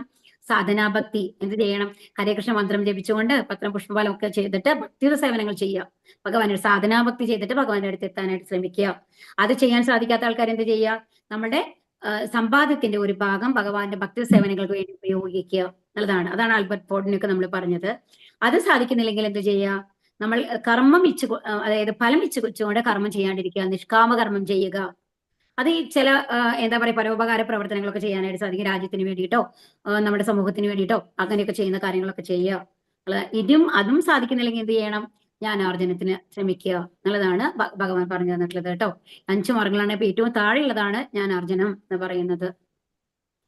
ഇനി അദ്വേഷ്ട സർവഭൂതാനാം മൈത്രാകരുണ ഏവജാനിർമമാ നിരഹങ്കാരക സമദുഃഖ സുഖക്ഷമി സന്തുഷ്ട സതതം യോഗി യഥാത്മാദിവ്യ ദൃഢനിശ്ചയക മയ്യർപ്പിതമനോ ബുദ്ധർ യോമദ്ഭക്ത സമയപ്രിയക. ഇനിയുള്ള ശ്ലോകങ്ങള് പ്രിയാഷ്ടകം എന്ന് പറയും കേട്ടോ. ഓക്കെ, അതായത് പ്രിയാഷ്ടകം എന്ന് പറഞ്ഞു കഴിഞ്ഞാൽ എങ്ങനെയുള്ള ഭക്തന്മാരെയാണ് എനിക്ക് കൂടുതൽ ഇഷ്ടം എന്ന് പറയുകയാണ്. മാത്സര്യം കൂടാതെ സർവ്വജീവസത്തകൾക്കും സുഹൃത്തായി ഒന്നിലും അവകാശബോധവും അഹങ്കാരവും ഇല്ലാതെ സുഖ ദുഃഖങ്ങളിൽ സമനില കൈക്കൊണ്ട് ക്ഷമാശാലിയായും സദാ സംതൃപ്തനായും നിയന്ത്രിത ആത്മാവായും മനസ്സും ബുദ്ധിയും എന്നിൽ ഉറപ്പിച്ച ദൃഢനിശ്ചയത്തോടെ ഭക്തി സേവനം അനുഷ്ഠിക്കുന്ന എന്റെ ഭക്തൻ എനിക്ക് ഏറ്റവും പ്രിയങ്കരനാണ്. അപ്പൊ ഇതിനെ പ്രിയാഷ്ടകം എന്നാണ് കേട്ടോ പറയുക. അപ്പൊ എന്താണ് പറയുന്നത് ഇവിടെ ഭഗവാൻ? മാത്സര്യം കൂടാതെ, ആരോടും മത്സരമില്ല, എല്ലാവരും തന്റെ സഹോദരന്മാരാണ് അല്ലെങ്കിൽ സുഹൃത്തുക്കളാണ് എന്നുള്ള ഭാവത്തിൽ എല്ലാവരെയും കാണാൻ സാധിക്കുക. ഇത്രയും വിദ്യാവിനയ സമ്പന്ന ഈവൻ മൃഗങ്ങളെ കൂടി സ്നേഹത്തോടു കൂടിയിട്ട് കാണാനായിട്ട് സാധിക്കും എന്നുള്ളതാണ്. പിന്നെ എന്താണ്? ഒന്നിലും അവകാശബോധമില്ല, എല്ലാം ഭഗവാൻ തന്നതാണ്, എന്റേതായിട്ട് ഒന്നുമില്ല. അപ്പൊ എന്ത് ഞാൻ അനുഭവിക്കുന്നുണ്ടെങ്കിലും അത് ഭഗവാന്റെ അനുഗ്രഹമാണ് എന്നുള്ള തോന്നലോട് കൂടിയിട്ട്, അവകാശബോധം ഇല്ലാതെ, നിമിത്ത അഹങ്കാരമില്ലാതെ, ഞാനാണ് വലിയ, അപ്പൊ തന്നെ നമ്മൾ ഞാനാണ് വലിയ ആള് എന്നുള്ള ഒരു അഹങ്കാരം നമ്മുടെ ഉള്ളിൽ ഉണ്ടാവില്ല അല്ലെ? എപ്പോഴും നമ്മൾക്ക് എന്തെങ്കിലും കഴിവുണ്ടാവുമ്പോൾ, എനിക്ക് നല്ല ബുദ്ധിയുണ്ട്, ഞാൻ മറ്റുള്ളവരെക്കാളും നന്നായിട്ട് ഒരു കാര്യം ചെയ്യാൻ സാധിക്കുന്നു എന്ന് പറയുമ്പോൾ എനിക്ക് തോന്നുന്നു എനിക്ക് നല്ല ജോലിയാണ്, നല്ല ശമ്പളമാണ് എന്നൊക്കെ വരുമ്പോൾ എനിക്ക് തോന്നും എന്തെന്ന്, ഞാൻ വലിയ ആളാണ് തോന്നും. അങ്ങനത്തെ ഒരു അഹങ്കാരം ഇല്ലാണ്ട് അപ്പൊ എപ്പോഴും അങ്ങനത്തെ ഒരാൾ, ഒരു ഭക്തനായിട്ടുള്ള ഒരാൾ ആ ഒരു സ്ഥിതിയിലുണ്ടെങ്കിൽ എന്താ വിചാരിക്കുന്നത്? ഇതെല്ലാം ഭഗവാന്റെ അനുഗ്രഹമാണ്, എപ്പോഴാണ് ഭഗവാൻ തിരിച്ചു ചോദിക്കണമെന്ന് അറിയില്ല, എപ്പോ വേണമെങ്കിലും അത് തിരിച്ചെടുക്കും ചെയ്യാനല്ലേ. അതുപോലെ ക്ഷമാശാലിയായിട്ട് സംതൃപ്തനായിട്ട് നിയന്ത്രിത ആത്മാവായിട്ട് മനസ്സും ബുദ്ധിയും ഭഗവാനിൽ ഉറപ്പിച്ച ആൾക്കാരെ വളരെ ഇഷ്ടമാണ് ഭഗവാന് എന്നാണ് പറയുന്നത്. എനിക്ക് ഏറ്റവും പ്രിയങ്കരനാണ്. യസ്മാനോ ദിജയതേ ലോകോ ലോകോ നോ ദിജതേ ക്ഷയക ഹർഷാമർഷഭയോദ്യോഗ്യർ മുക്തോയ സമേ പ്രിയക. ആരാലാണോ ആർക്കും ബുദ്ധിമുട്ടുകളൊന്നും ഇല്ലാത്തത്, ആരാണോ ഏതൊരുവനാലും അസ്വസ്ഥനായി തീരാത്തത്, സുഖദുഃഖങ്ങളിലും ഉത്കണ്ഠകളിലും സമചിത്തനായി ഇരിക്കുന്നവരാരാണോ അങ്ങനെയുള്ള എന്റെ ഭക്തൻ എനിക്ക് വളരെ പ്രിയപ്പെട്ടവനാണ്. അപ്പൊ ഇവിടെ എന്താ പറയുന്നത്? ആരാണോ, ഇപ്പൊ അതായത് നമ്മള് എല്ലാവരോടും നമ്മൾക്കൊരു സ്നേഹം ഉണ്ടെന്ന് വിചാരിക്കൂ. ഇപ്പൊ നമ്മൾ അർജുനനെ തന്നെ എടുക്കൂ. അർജുനൻ എന്തുകൊണ്ടാണ് യുദ്ധം ചെയ്യേണ്ടെന്ന് പറഞ്ഞത്? മറ്റുള്ളവരെയൊക്കെ ഞാൻ കൊല്ലാൻ പോവുകയാണ്. അതൊരിക്കലും സാധ്യമല്ല. മറ്റുള്ളവർക്ക് ദുഃഖം വരുന്നത് എനിക്ക് സങ്കടമാണ്. എപ്പോഴും ഒരു ശുദ്ധഭക്തരായിട്ടുള്ള ആൾക്കാര് ദുഃഖിയായിരിക്കും. മറ്റുള്ളവരുടെ ദുഃഖത്തില് ദുഃഖം വരും അവർക്ക്. പക്ഷെ നമ്മൾക്കാണെങ്കിലോ അപ്പുറത്തെ ആൾക്കാര് ഒരു വലിയ വീടാണ് കിട്ടിയിട്ടുണ്ടെങ്കിൽ, അയ്യോ നമ്മുടെ വീട് എത്ര ചെറുതാണ്, ഇതിനേക്കാൾ വലുത് വേണ്ടതായിരുന്നു എന്നുള്ള രീതിയിലാണ് നമ്മളുടെ ചിന്ത വരിക. അല്ലെങ്കിൽ ഒരു നല്ല ജോലിയാണ്, എന്റെ ജോലി കുറച്ച് മോശമാണെങ്കിൽ എന്താ തോന്നുക? അതിനേക്കാളും വലിയൊരു ജോലി എങ്ങനെയെങ്കിലും ഞാൻ നേടിയെടുക്കണം എന്നുള്ള ഒരു ആശയാണ് വരിക അല്ലെ. അപ്പൊ മറ്റുള്ളവരുടെ നല്ല കാര്യങ്ങൾ നമ്മൾ അസ്വസ്ഥരാകുകയാണ് ചെയ്യുന്നത് ശരിക്കും പറഞ്ഞാല്. അപ്പൊ അങ്ങനെ ഇല്ലാത്ത ഒരവസ്ഥ, അതായത് അവരവരുടെ ലൈഫ്, നമ്മൾ നമ്മുടെ ലൈഫ്, നമ്മളുമായിട്ട് നമ്മൾക്ക് ആരുമായിട്ടാണ് കണക്ഷൻ ഉള്ളത്? ഭഗവാനാണ്. ഭഗവാൻ നമ്മൾക്ക് തരുന്നു, നമ്മൾ അനുഭവിക്കുന്നു. തന്നില്ല, അതും ഓക്കെയാണ്. അത് ഭഗവാന്റെ ഇഷ്ടമാണ് അല്ലേ? അപ്പൊ അതാണ്, ആരാണോ ഏതൊരു വനാലും ഇപ്പൊ ഒരാൾ വന്ന് അസ്വസ്ഥനായി തീരാത്തത്, മറ്റുള്ളവർക്ക് നല്ല നടക്കുമ്പോൾ നമ്മൾ അസ്വസ്ഥനാകുന്നില്ല. അതുപോലെ തന്നെ മറ്റുള്ളവർ നമ്മൾ ഏതെങ്കിലും ചീത്ത പറയുകയാണെങ്കിൽ നമ്മൾ എന്താ വിചാരിക്കുന്നത്? അങ്ങനത്തെ ഒരു സന്ദർഭം ഞാൻ ഇതിനു മുമ്പ് എപ്പോഴോ ഉണ്ടാക്കിയിട്ടുണ്ട് എന്റെ ലൈഫിൽ, അതുകൊണ്ടാണ് അത്തരം ഒരു സന്ദർഭം എനിക്ക് തിരിച്ചു വന്നിരിക്കുന്നത് എന്നുള്ള ലെവലിൽ അതിനെ സമചിത്തതയോട് കൂടിയിട്ട് നേരിടാനായിട്ട് അവർക്ക് സാധിക്കും. അതുപോലെ ഭയ ഉത്കണ്ഠകളില്ല. അങ്ങനത്തെ ഒരു ഭക്തൻ എനിക്ക് വളരെ പ്രിയപ്പെട്ടവനാണ് എന്നാണ് ഭഗവാൻ ഇവിടെ പറയുന്നത്. ഇവിടെ കണ്ടോ? ഇവിടെ ആരാണ്? ശിവപാർവതി ആണല്ലേ ചിത്രകേതു മഹാരാജാവിനെയാണ് കാണിക്കുന്നത്. നമ്മൾ കഥ പറയുന്നതാണല്ലേ, ചിത്രകേതു മഹാരാജാവ് ശിവനും പാർവതിയും കൂടി ഇരുന്ന് കഴിഞ്ഞിട്ട് ഭൂതഗണങ്ങൾക്ക് വന്നിട്ട് ഭാഗവതം ഇതായിട്ട് ഉപദേശം കൊടുക്കുകയാണ്. ആ സമയത്ത് ഹരേ കൃഷ്ണ, ദയവ് ചെയ്ത് എല്ലാവരും ഒന്ന് മ്യൂട്ടിലിരിക്കൂ. ഹരേ കൃഷ്ണ, അൺമ്യൂട്ട് ആയിട്ടുള്ള ആൾക്കാര്. അപ്പോ ഇവിടെ എന്താ പറയുന്നത്? ചിത്രകേതു മഹാരാജ എന്താ ചെയ്തത്? ഇത് കണ്ടിട്ട് കളിയാക്കാണ്. ഭാര്യയെ മടിയിൽ വെച്ചിട്ടാണോ ഞാൻ ഉപദേശം കൊടുക്കുന്നത്? സാധാരണ ഡിറ്റാച്ച്മെന്റ് ആണ്, നമ്മൾ വിരക്തി വരണം എന്നാണ് പറയുന്നത് അല്ലെ, ഭൗതിക ബന്ധങ്ങളോട്. എന്നിട്ട് ഭാര്യയെ മടിയിൽ വെച്ചുകൊണ്ട് ഞാൻ ഉപദേശം കൊടുക്കാന്ന് പറഞ്ഞിട്ട് ഒരു ചിരിക്കും ചിത്രകേതു. അപ്പൊ പാർവതി ദേവി ടെൻഷനായി കഴിഞ്ഞിട്ട് ശപിക്കുകയാണ്, വൃത്രാസുരനായിട്ട് ജനിക്കട്ടെ എന്ന് പറഞ്ഞിട്ട്. അപ്പൊ എന്താ പറയുക, ഇപ്പൊ ഏത് രീതിയിൽ നമ്മൾ കണ്ടു കഴിഞ്ഞാൽ നമ്മുടെ ഉള്ളിൽ ആ ഒരു അജിറ്റേഷൻ വരാൻ പാടില്ല. ഇത്രയും ശുദ്ധഭക്തനാണ് ചിത്രകേതു, എന്നിട്ട് പോലും ഒരു നിമിഷം തെറ്റായ രീതിയിൽ കളിയാക്കാനായിട്ട് തോന്നിയില്ലേ? അങ്ങനെ നമ്മൾക്ക് വരാൻ പാടില്ല എന്നുള്ളതാണ്. മറ്റുള്ളവരുടെ പ്രവൃത്തികൾ നമ്മളെ ബാധിക്കാൻ പാടില്ല എന്നുള്ളതാണ്. അപ്പൊ സുഖദുഃഖങ്ങളിലും ഭയോത്കണ്ഠകളിലും സമചിത്തനായിരിക്കുന്നവരാരാണോ അവരെ എനിക്ക് ഏറ്റവും പ്രിയപ്പെട്ടവരാണ് എന്നാണ് പറയുന്നത്. അനപേക്ഷാശു ദക്ഷ ഉദാസീനോ ഗതവ്യതഃ സർവാരംഭ പരിത്യാഗി യോ മദ്ഭക്ത സമേ പ്രിയക. സാധാരണ കർമ്മക്രമങ്ങളെ ഒന്നിനെയും ആശ്രയിക്കാത്തവനും വിശുദ്ധനും നിപുണനും ഉത്കണ്ഠാവ്യത എന്നിവയില്ലാത്തവനും ഫലം ഉദ്ദേശിച്ച് പ്രവർത്തിക്കാത്തവനുമായ എന്റെ ഭക്തൻ എനിക്ക് ഏറ്റവും പ്രിയപ്പെട്ടവനാണ്. അപ്പൊ എന്താണ് സാധാരണ, അതായത് നമ്മൾ സാധാരണ കർമ്മക്രമങ്ങൾ എന്ന് പറഞ്ഞു കഴിഞ്ഞാൽ നമ്മൾ ചെയ്യുന്ന കാര്യങ്ങൾ, ഭൗതിക കാര്യങ്ങൾക്ക് വേണ്ടിയിട്ട് നമ്മൾ ചെയ്യുന്ന കർമ്മങ്ങളുണ്ടല്ലോ, അതിനൊന്നും ആശ്രയിക്കുന്നില്ല അവര് പൂർണ്ണമായും എന്താണ്? ഭഗവാനെ മാത്രമാണ് ആശ്രയിക്കുന്നത്. വിശുദ്ധനായിരിക്കും. അതിലൊരു ഉദാഹരണമായിട്ട് പ്രഭാത പറഞ്ഞിട്ടുള്ളത് കേട്ടോ. പൂർണ്ണമായിട്ടുള്ള ലൈഫ് ഒരിക്കലും തനിക്ക് വേണ്ടി ജീവിക്കാത്ത ഒരാളാണ് പ്രഭാത. എപ്പോഴും എന്താണ് ഭഗവാന്റെ കൃഷ്ണാബോധം എല്ലാവരിലും എത്തിക്കണം എന്നുള്ള ഒരു ഇതോട് കൂടിയിട്ട് അവർക്ക് വന്നിട്ട് എല്ലാ ശാസ്ത്രങ്ങളും ഞാനുണ്ടായിരിക്കും. സംസ്കൃത പണ്ഡിറ്റായിരുന്നു, ബംഗാളി അത്രയും ഇതായിരുന്നു. അതുകൊണ്ടാണ് ഇംഗ്ലീഷ് അത്രയും നല്ല അറിവായിരുന്നു. അതുകൊണ്ടാണ് ഈ ഭഗവത്ഗീത നമ്മൾ പഠിക്കുന്നത് അല്ലെ. ശരിക്കും പ്രഭാത എഴുതിയിട്ടുള്ളത് ഇംഗ്ലീഷിലാണ്, അതിന്റെ വിവർത്തനാണ് നമ്മൾ പഠിച്ചുകൊണ്ടിരിക്കുന്നത് കേട്ടോ. അപ്പൊ എന്നിവയില്ലാത്തവനും. അപ്പൊ അവർക്ക് എന്താണ്, എല്ലാം ഭഗവാനിൽ സമർപ്പിച്ച ആൾക്കാർക്ക് ഒരിക്കലും എന്തുണ്ടാവില്ല? ഉത്കണ്ഠ ഉണ്ടാവില്ല, വ്യത ഉണ്ടാവില്ല. നമുക്കറിയാം, നമ്മൾ എന്ത് വിചാരിച്ചാലും എന്ത് സങ്കടപ്പെട്ടാലും ഭഗവാൻ വിചാരിച്ച മാതിരിയാണ് നടക്കുന്നത്. നമ്മൾ ഭഗവാനിലെല്ലാം സമർപ്പിച്ചു കഴിഞ്ഞു. അപ്പൊ ഭഗവാൻ നമ്മുടെ കാര്യങ്ങൾ നോക്കിക്കോളും എന്നുള്ള ഒരു വിശ്വാസം അവർക്ക് ഉണ്ടാവും. അങ്ങനത്തെ ഭക്തൻ എനിക്ക് ഏറ്റവും പ്രിയപ്പെട്ടവനാണ് എന്ന് പറയാണ്.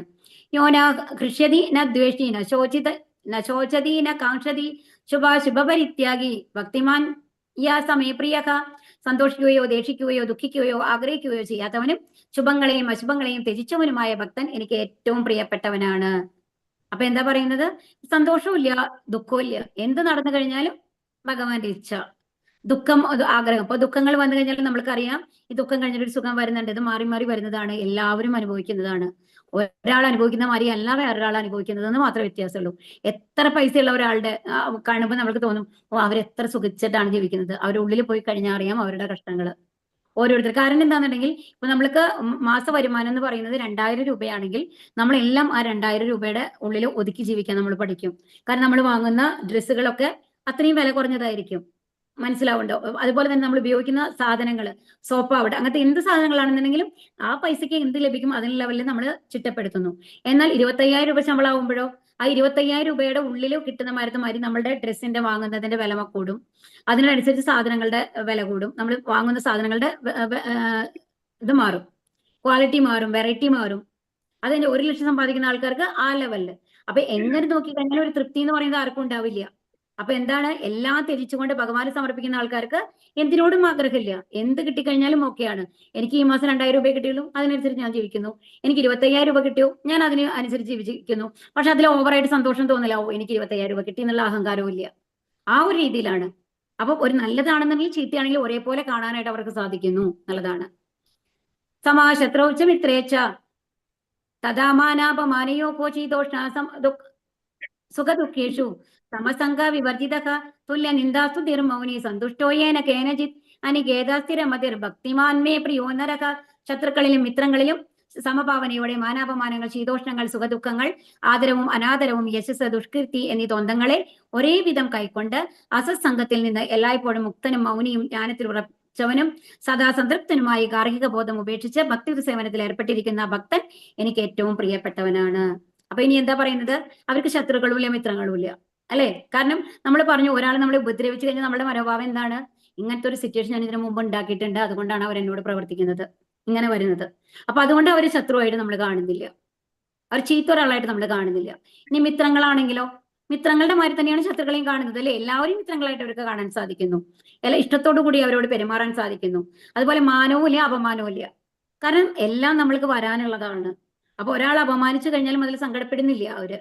യശസ്, ദുഷ്കീർത്തി എന്നീ ദ്വന്ദ്ങ്ങളെ ഒരേ വിധം, അതായത് എന്ത് സംഭവിച്ചു കഴിഞ്ഞാലും അവർക്ക് ഒരു അനക്കം ഉണ്ടാവില്ല. അവൻ എന്ത് സംഭവിച്ചാലും ഒരു അനക്കമില്ല, നല്ല തൊലിക്കട്ടിയാണ് നമ്മൾ ചിലപ്പോൾ പറയും, അല്ലെ? അപ്പൊ അതാണ്, ഒരു വികാരവും ഇല്ലാണ്ട് നമുക്ക് എല്ലാത്തിനെയും ഒരുപോലെ കൈക്കൊള്ളാനായിട്ട് സാധിക്കാൻ കഴിയുന്ന ആൾക്കാര്. മുക്തനും മൗനി, മൗനി എന്ന് പറഞ്ഞാൽ സംസാരിക്കാത്ത ആൾക്കാരല്ല, എന്താണ്, ഭഗവാനെ കുറിച്ച് നല്ല കാര്യങ്ങൾ മാത്രം സംസാരിക്കുന്ന ആൾക്കാര്, മറ്റുള്ളവർക്ക് ഹിതകരമായത് മാത്രം സംസാരിക്കുന്ന ആൾക്കാര്, മറ്റുള്ളവരെ സങ്കടപ്പെടുത്താത്ത ആൾക്കാര്, അങ്ങനത്തെ ആൾക്കാര്.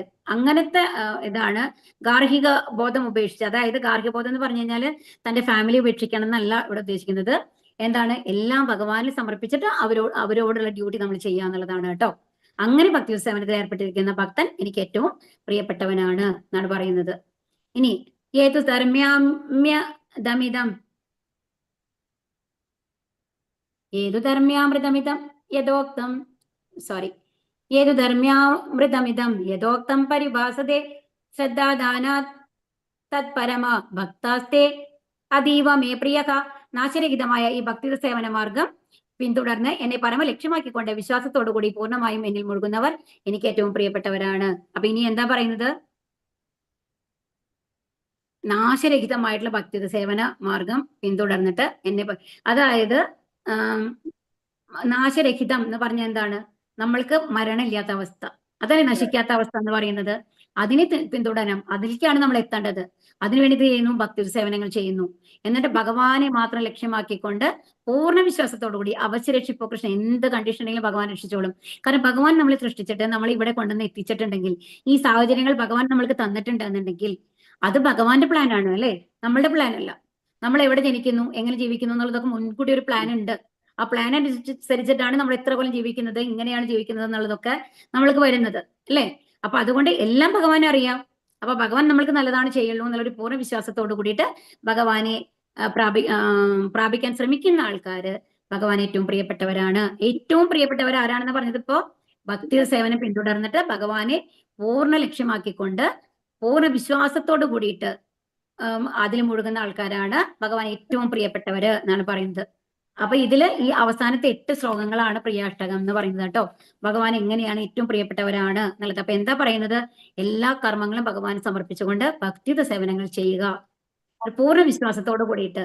ഭഗവാൻ രക്ഷിക്കും എന്നുള്ള പൂർണ്ണ വിശ്വാസത്തോട് കൂടിയിട്ട്, ഭഗവാൻ അവിടെ എത്തിക്കും എന്നുള്ള ഒരു പൂർണ്ണ വിശ്വാസത്തോട് കൂടി ചെയ്യുക എന്നുള്ളതാണ് നമ്മൾ ചെയ്യേണ്ടത് എന്നുള്ളതാണ് ഈ അധ്യായം നമ്മളെ പഠിപ്പിക്കുന്നത്. ഹരേ കൃഷ്ണ കൃഷ്ണ കൃഷ്ണ ഹരേ ഹരേ, ഹരേ രാമ രാമ രാമ ഹരേ ഹരേ. ഹരേ കൃഷ്ണ ഹരേ കൃഷ്ണ. അപ്പൊ നമ്മൾക്ക് ചോദ്യങ്ങൾ എടുക്കാം, വേഗം കേട്ടോ. ഹരേ കൃഷ്ണ. ഇതിൽ വളരെ കുറച്ച് ചോദ്യങ്ങളേ ഉള്ളൂ, വേഗം തീരും. എന്തൊക്കെയാണ് ചോദ്യങ്ങള്? ഭഗവാന്റെ അഭിപ്രായത്തിൽ കൂടുതൽ പരിപൂർണതയുള്ളവർ ആരാണ്? ആരാണ് കൂടുതൽ പരിപൂർണതയുള്ള ആൾക്കാര്? പറയൂ. വ്യക്തിരൂപത്തെ ആരാധിക്കുന്നവര്, അല്ലെ? ദൃഢവിശ്വാസത്തോട് കൂടിയിട്ട് വ്യക്തിരൂപത്തിൽ തന്നെ മനസ്സുറപ്പിച്ച് ഭഗവാനെ ആരാധിക്കുന്നവരാണ് പരിപൂർണതയുള്ളവർ. എങ്ങനെയുള്ളവർക്ക് പുരോഗമനത്തിന്റെ പ്രയാസം ആകും എന്നാണ് ശ്ലോകം 5 പറയുന്നത്? എങ്ങനെയുള്ള ആൾക്കാർക്കാണ്? പരമപുരുഷന്റെ അവ്യക്തം അത് നമുക്ക് അറിയാമല്ലേ.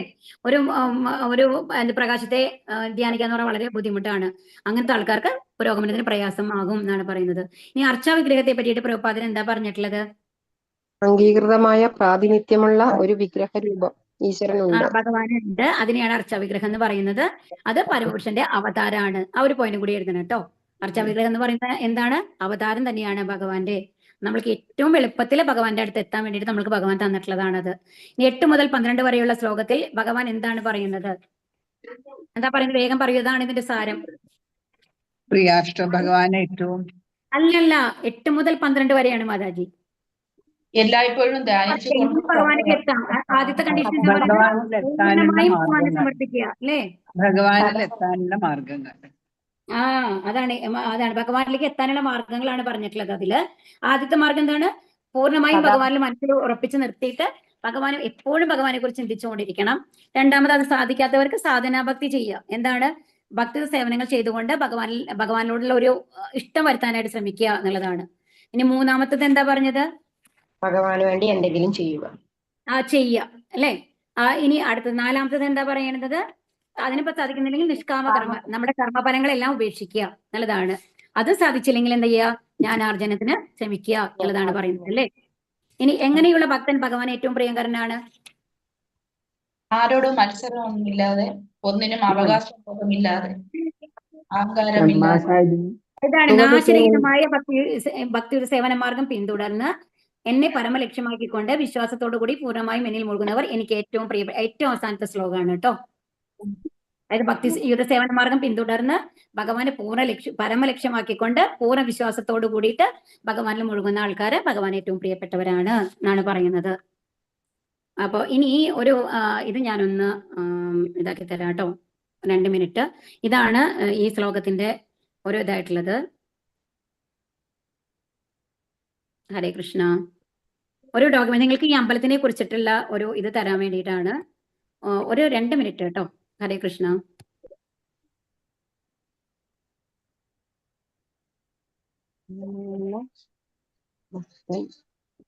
ഇതാണ് ഈ ഇതിലാണ് ഈ ടെമ്പിൾ ആണ് നമ്മൾ പഠിച്ചുകൊണ്ടിരിക്കുന്നത്. ഇതിലാണ് മാംഗ്ലൂർ കുലയിന്നാണ്, സ്ഥലത്താണ് ഈ അമ്പലം ഉള്ളത്. കണ്ടോ? ഭഗവത്ഗീത റെസിഡൻഷ്യൽ കോളേജ് ഉണ്ട് അവിടെ പോയി കഴിഞ്ഞിട്ട് നമുക്ക് പഠിക്കുന്ന മാതിരി. ഇപ്പൊ നമ്മൾ ഓൺലൈനായിട്ട് പഠിക്കുന്നതിന് പകരം അത് ഒരു ചിട്ടയോട് കൂടിയിട്ട് ശുദ്ധഭക്തന്മാരിൽ നിന്ന് റെഗുലറായിട്ട് പഠിക്കുന്ന ഒരു ഇതാണ് ഇതുള്ളത്. പിന്നെ ഇത് കാണുന്നത് ഇതിന്റെ ടെമ്പിൾ ആണ് ഇവിടെ കാണുന്നത് കേട്ടോ. കുലൈ ടെമ്പിൾ ആണ് ഇവിടെ കാണുന്നത്. നോക്കൂ ടെമ്പിൾ വ്യൂ.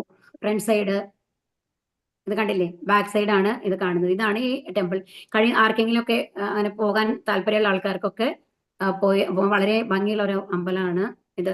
ഇനി ഇത് ഗോസേവ എന്ന് പറഞ്ഞാൽ അവിടെ ടെമ്പിൾ തന്നെ അതിനുള്ള ഒരു ഇതുണ്ട്. ഒരുപാട് പശുക്കളുണ്ട് അവിടെ. പിന്നെ ഡെയിലി അവിടെ അന്നദാനം നടക്കുന്നുണ്ട്, നിത്യ അന്നദാനം. അപ്പൊ എല്ലാവർക്കും ഇതേമാതിരി കൊടുക്കുന്നുണ്ട്.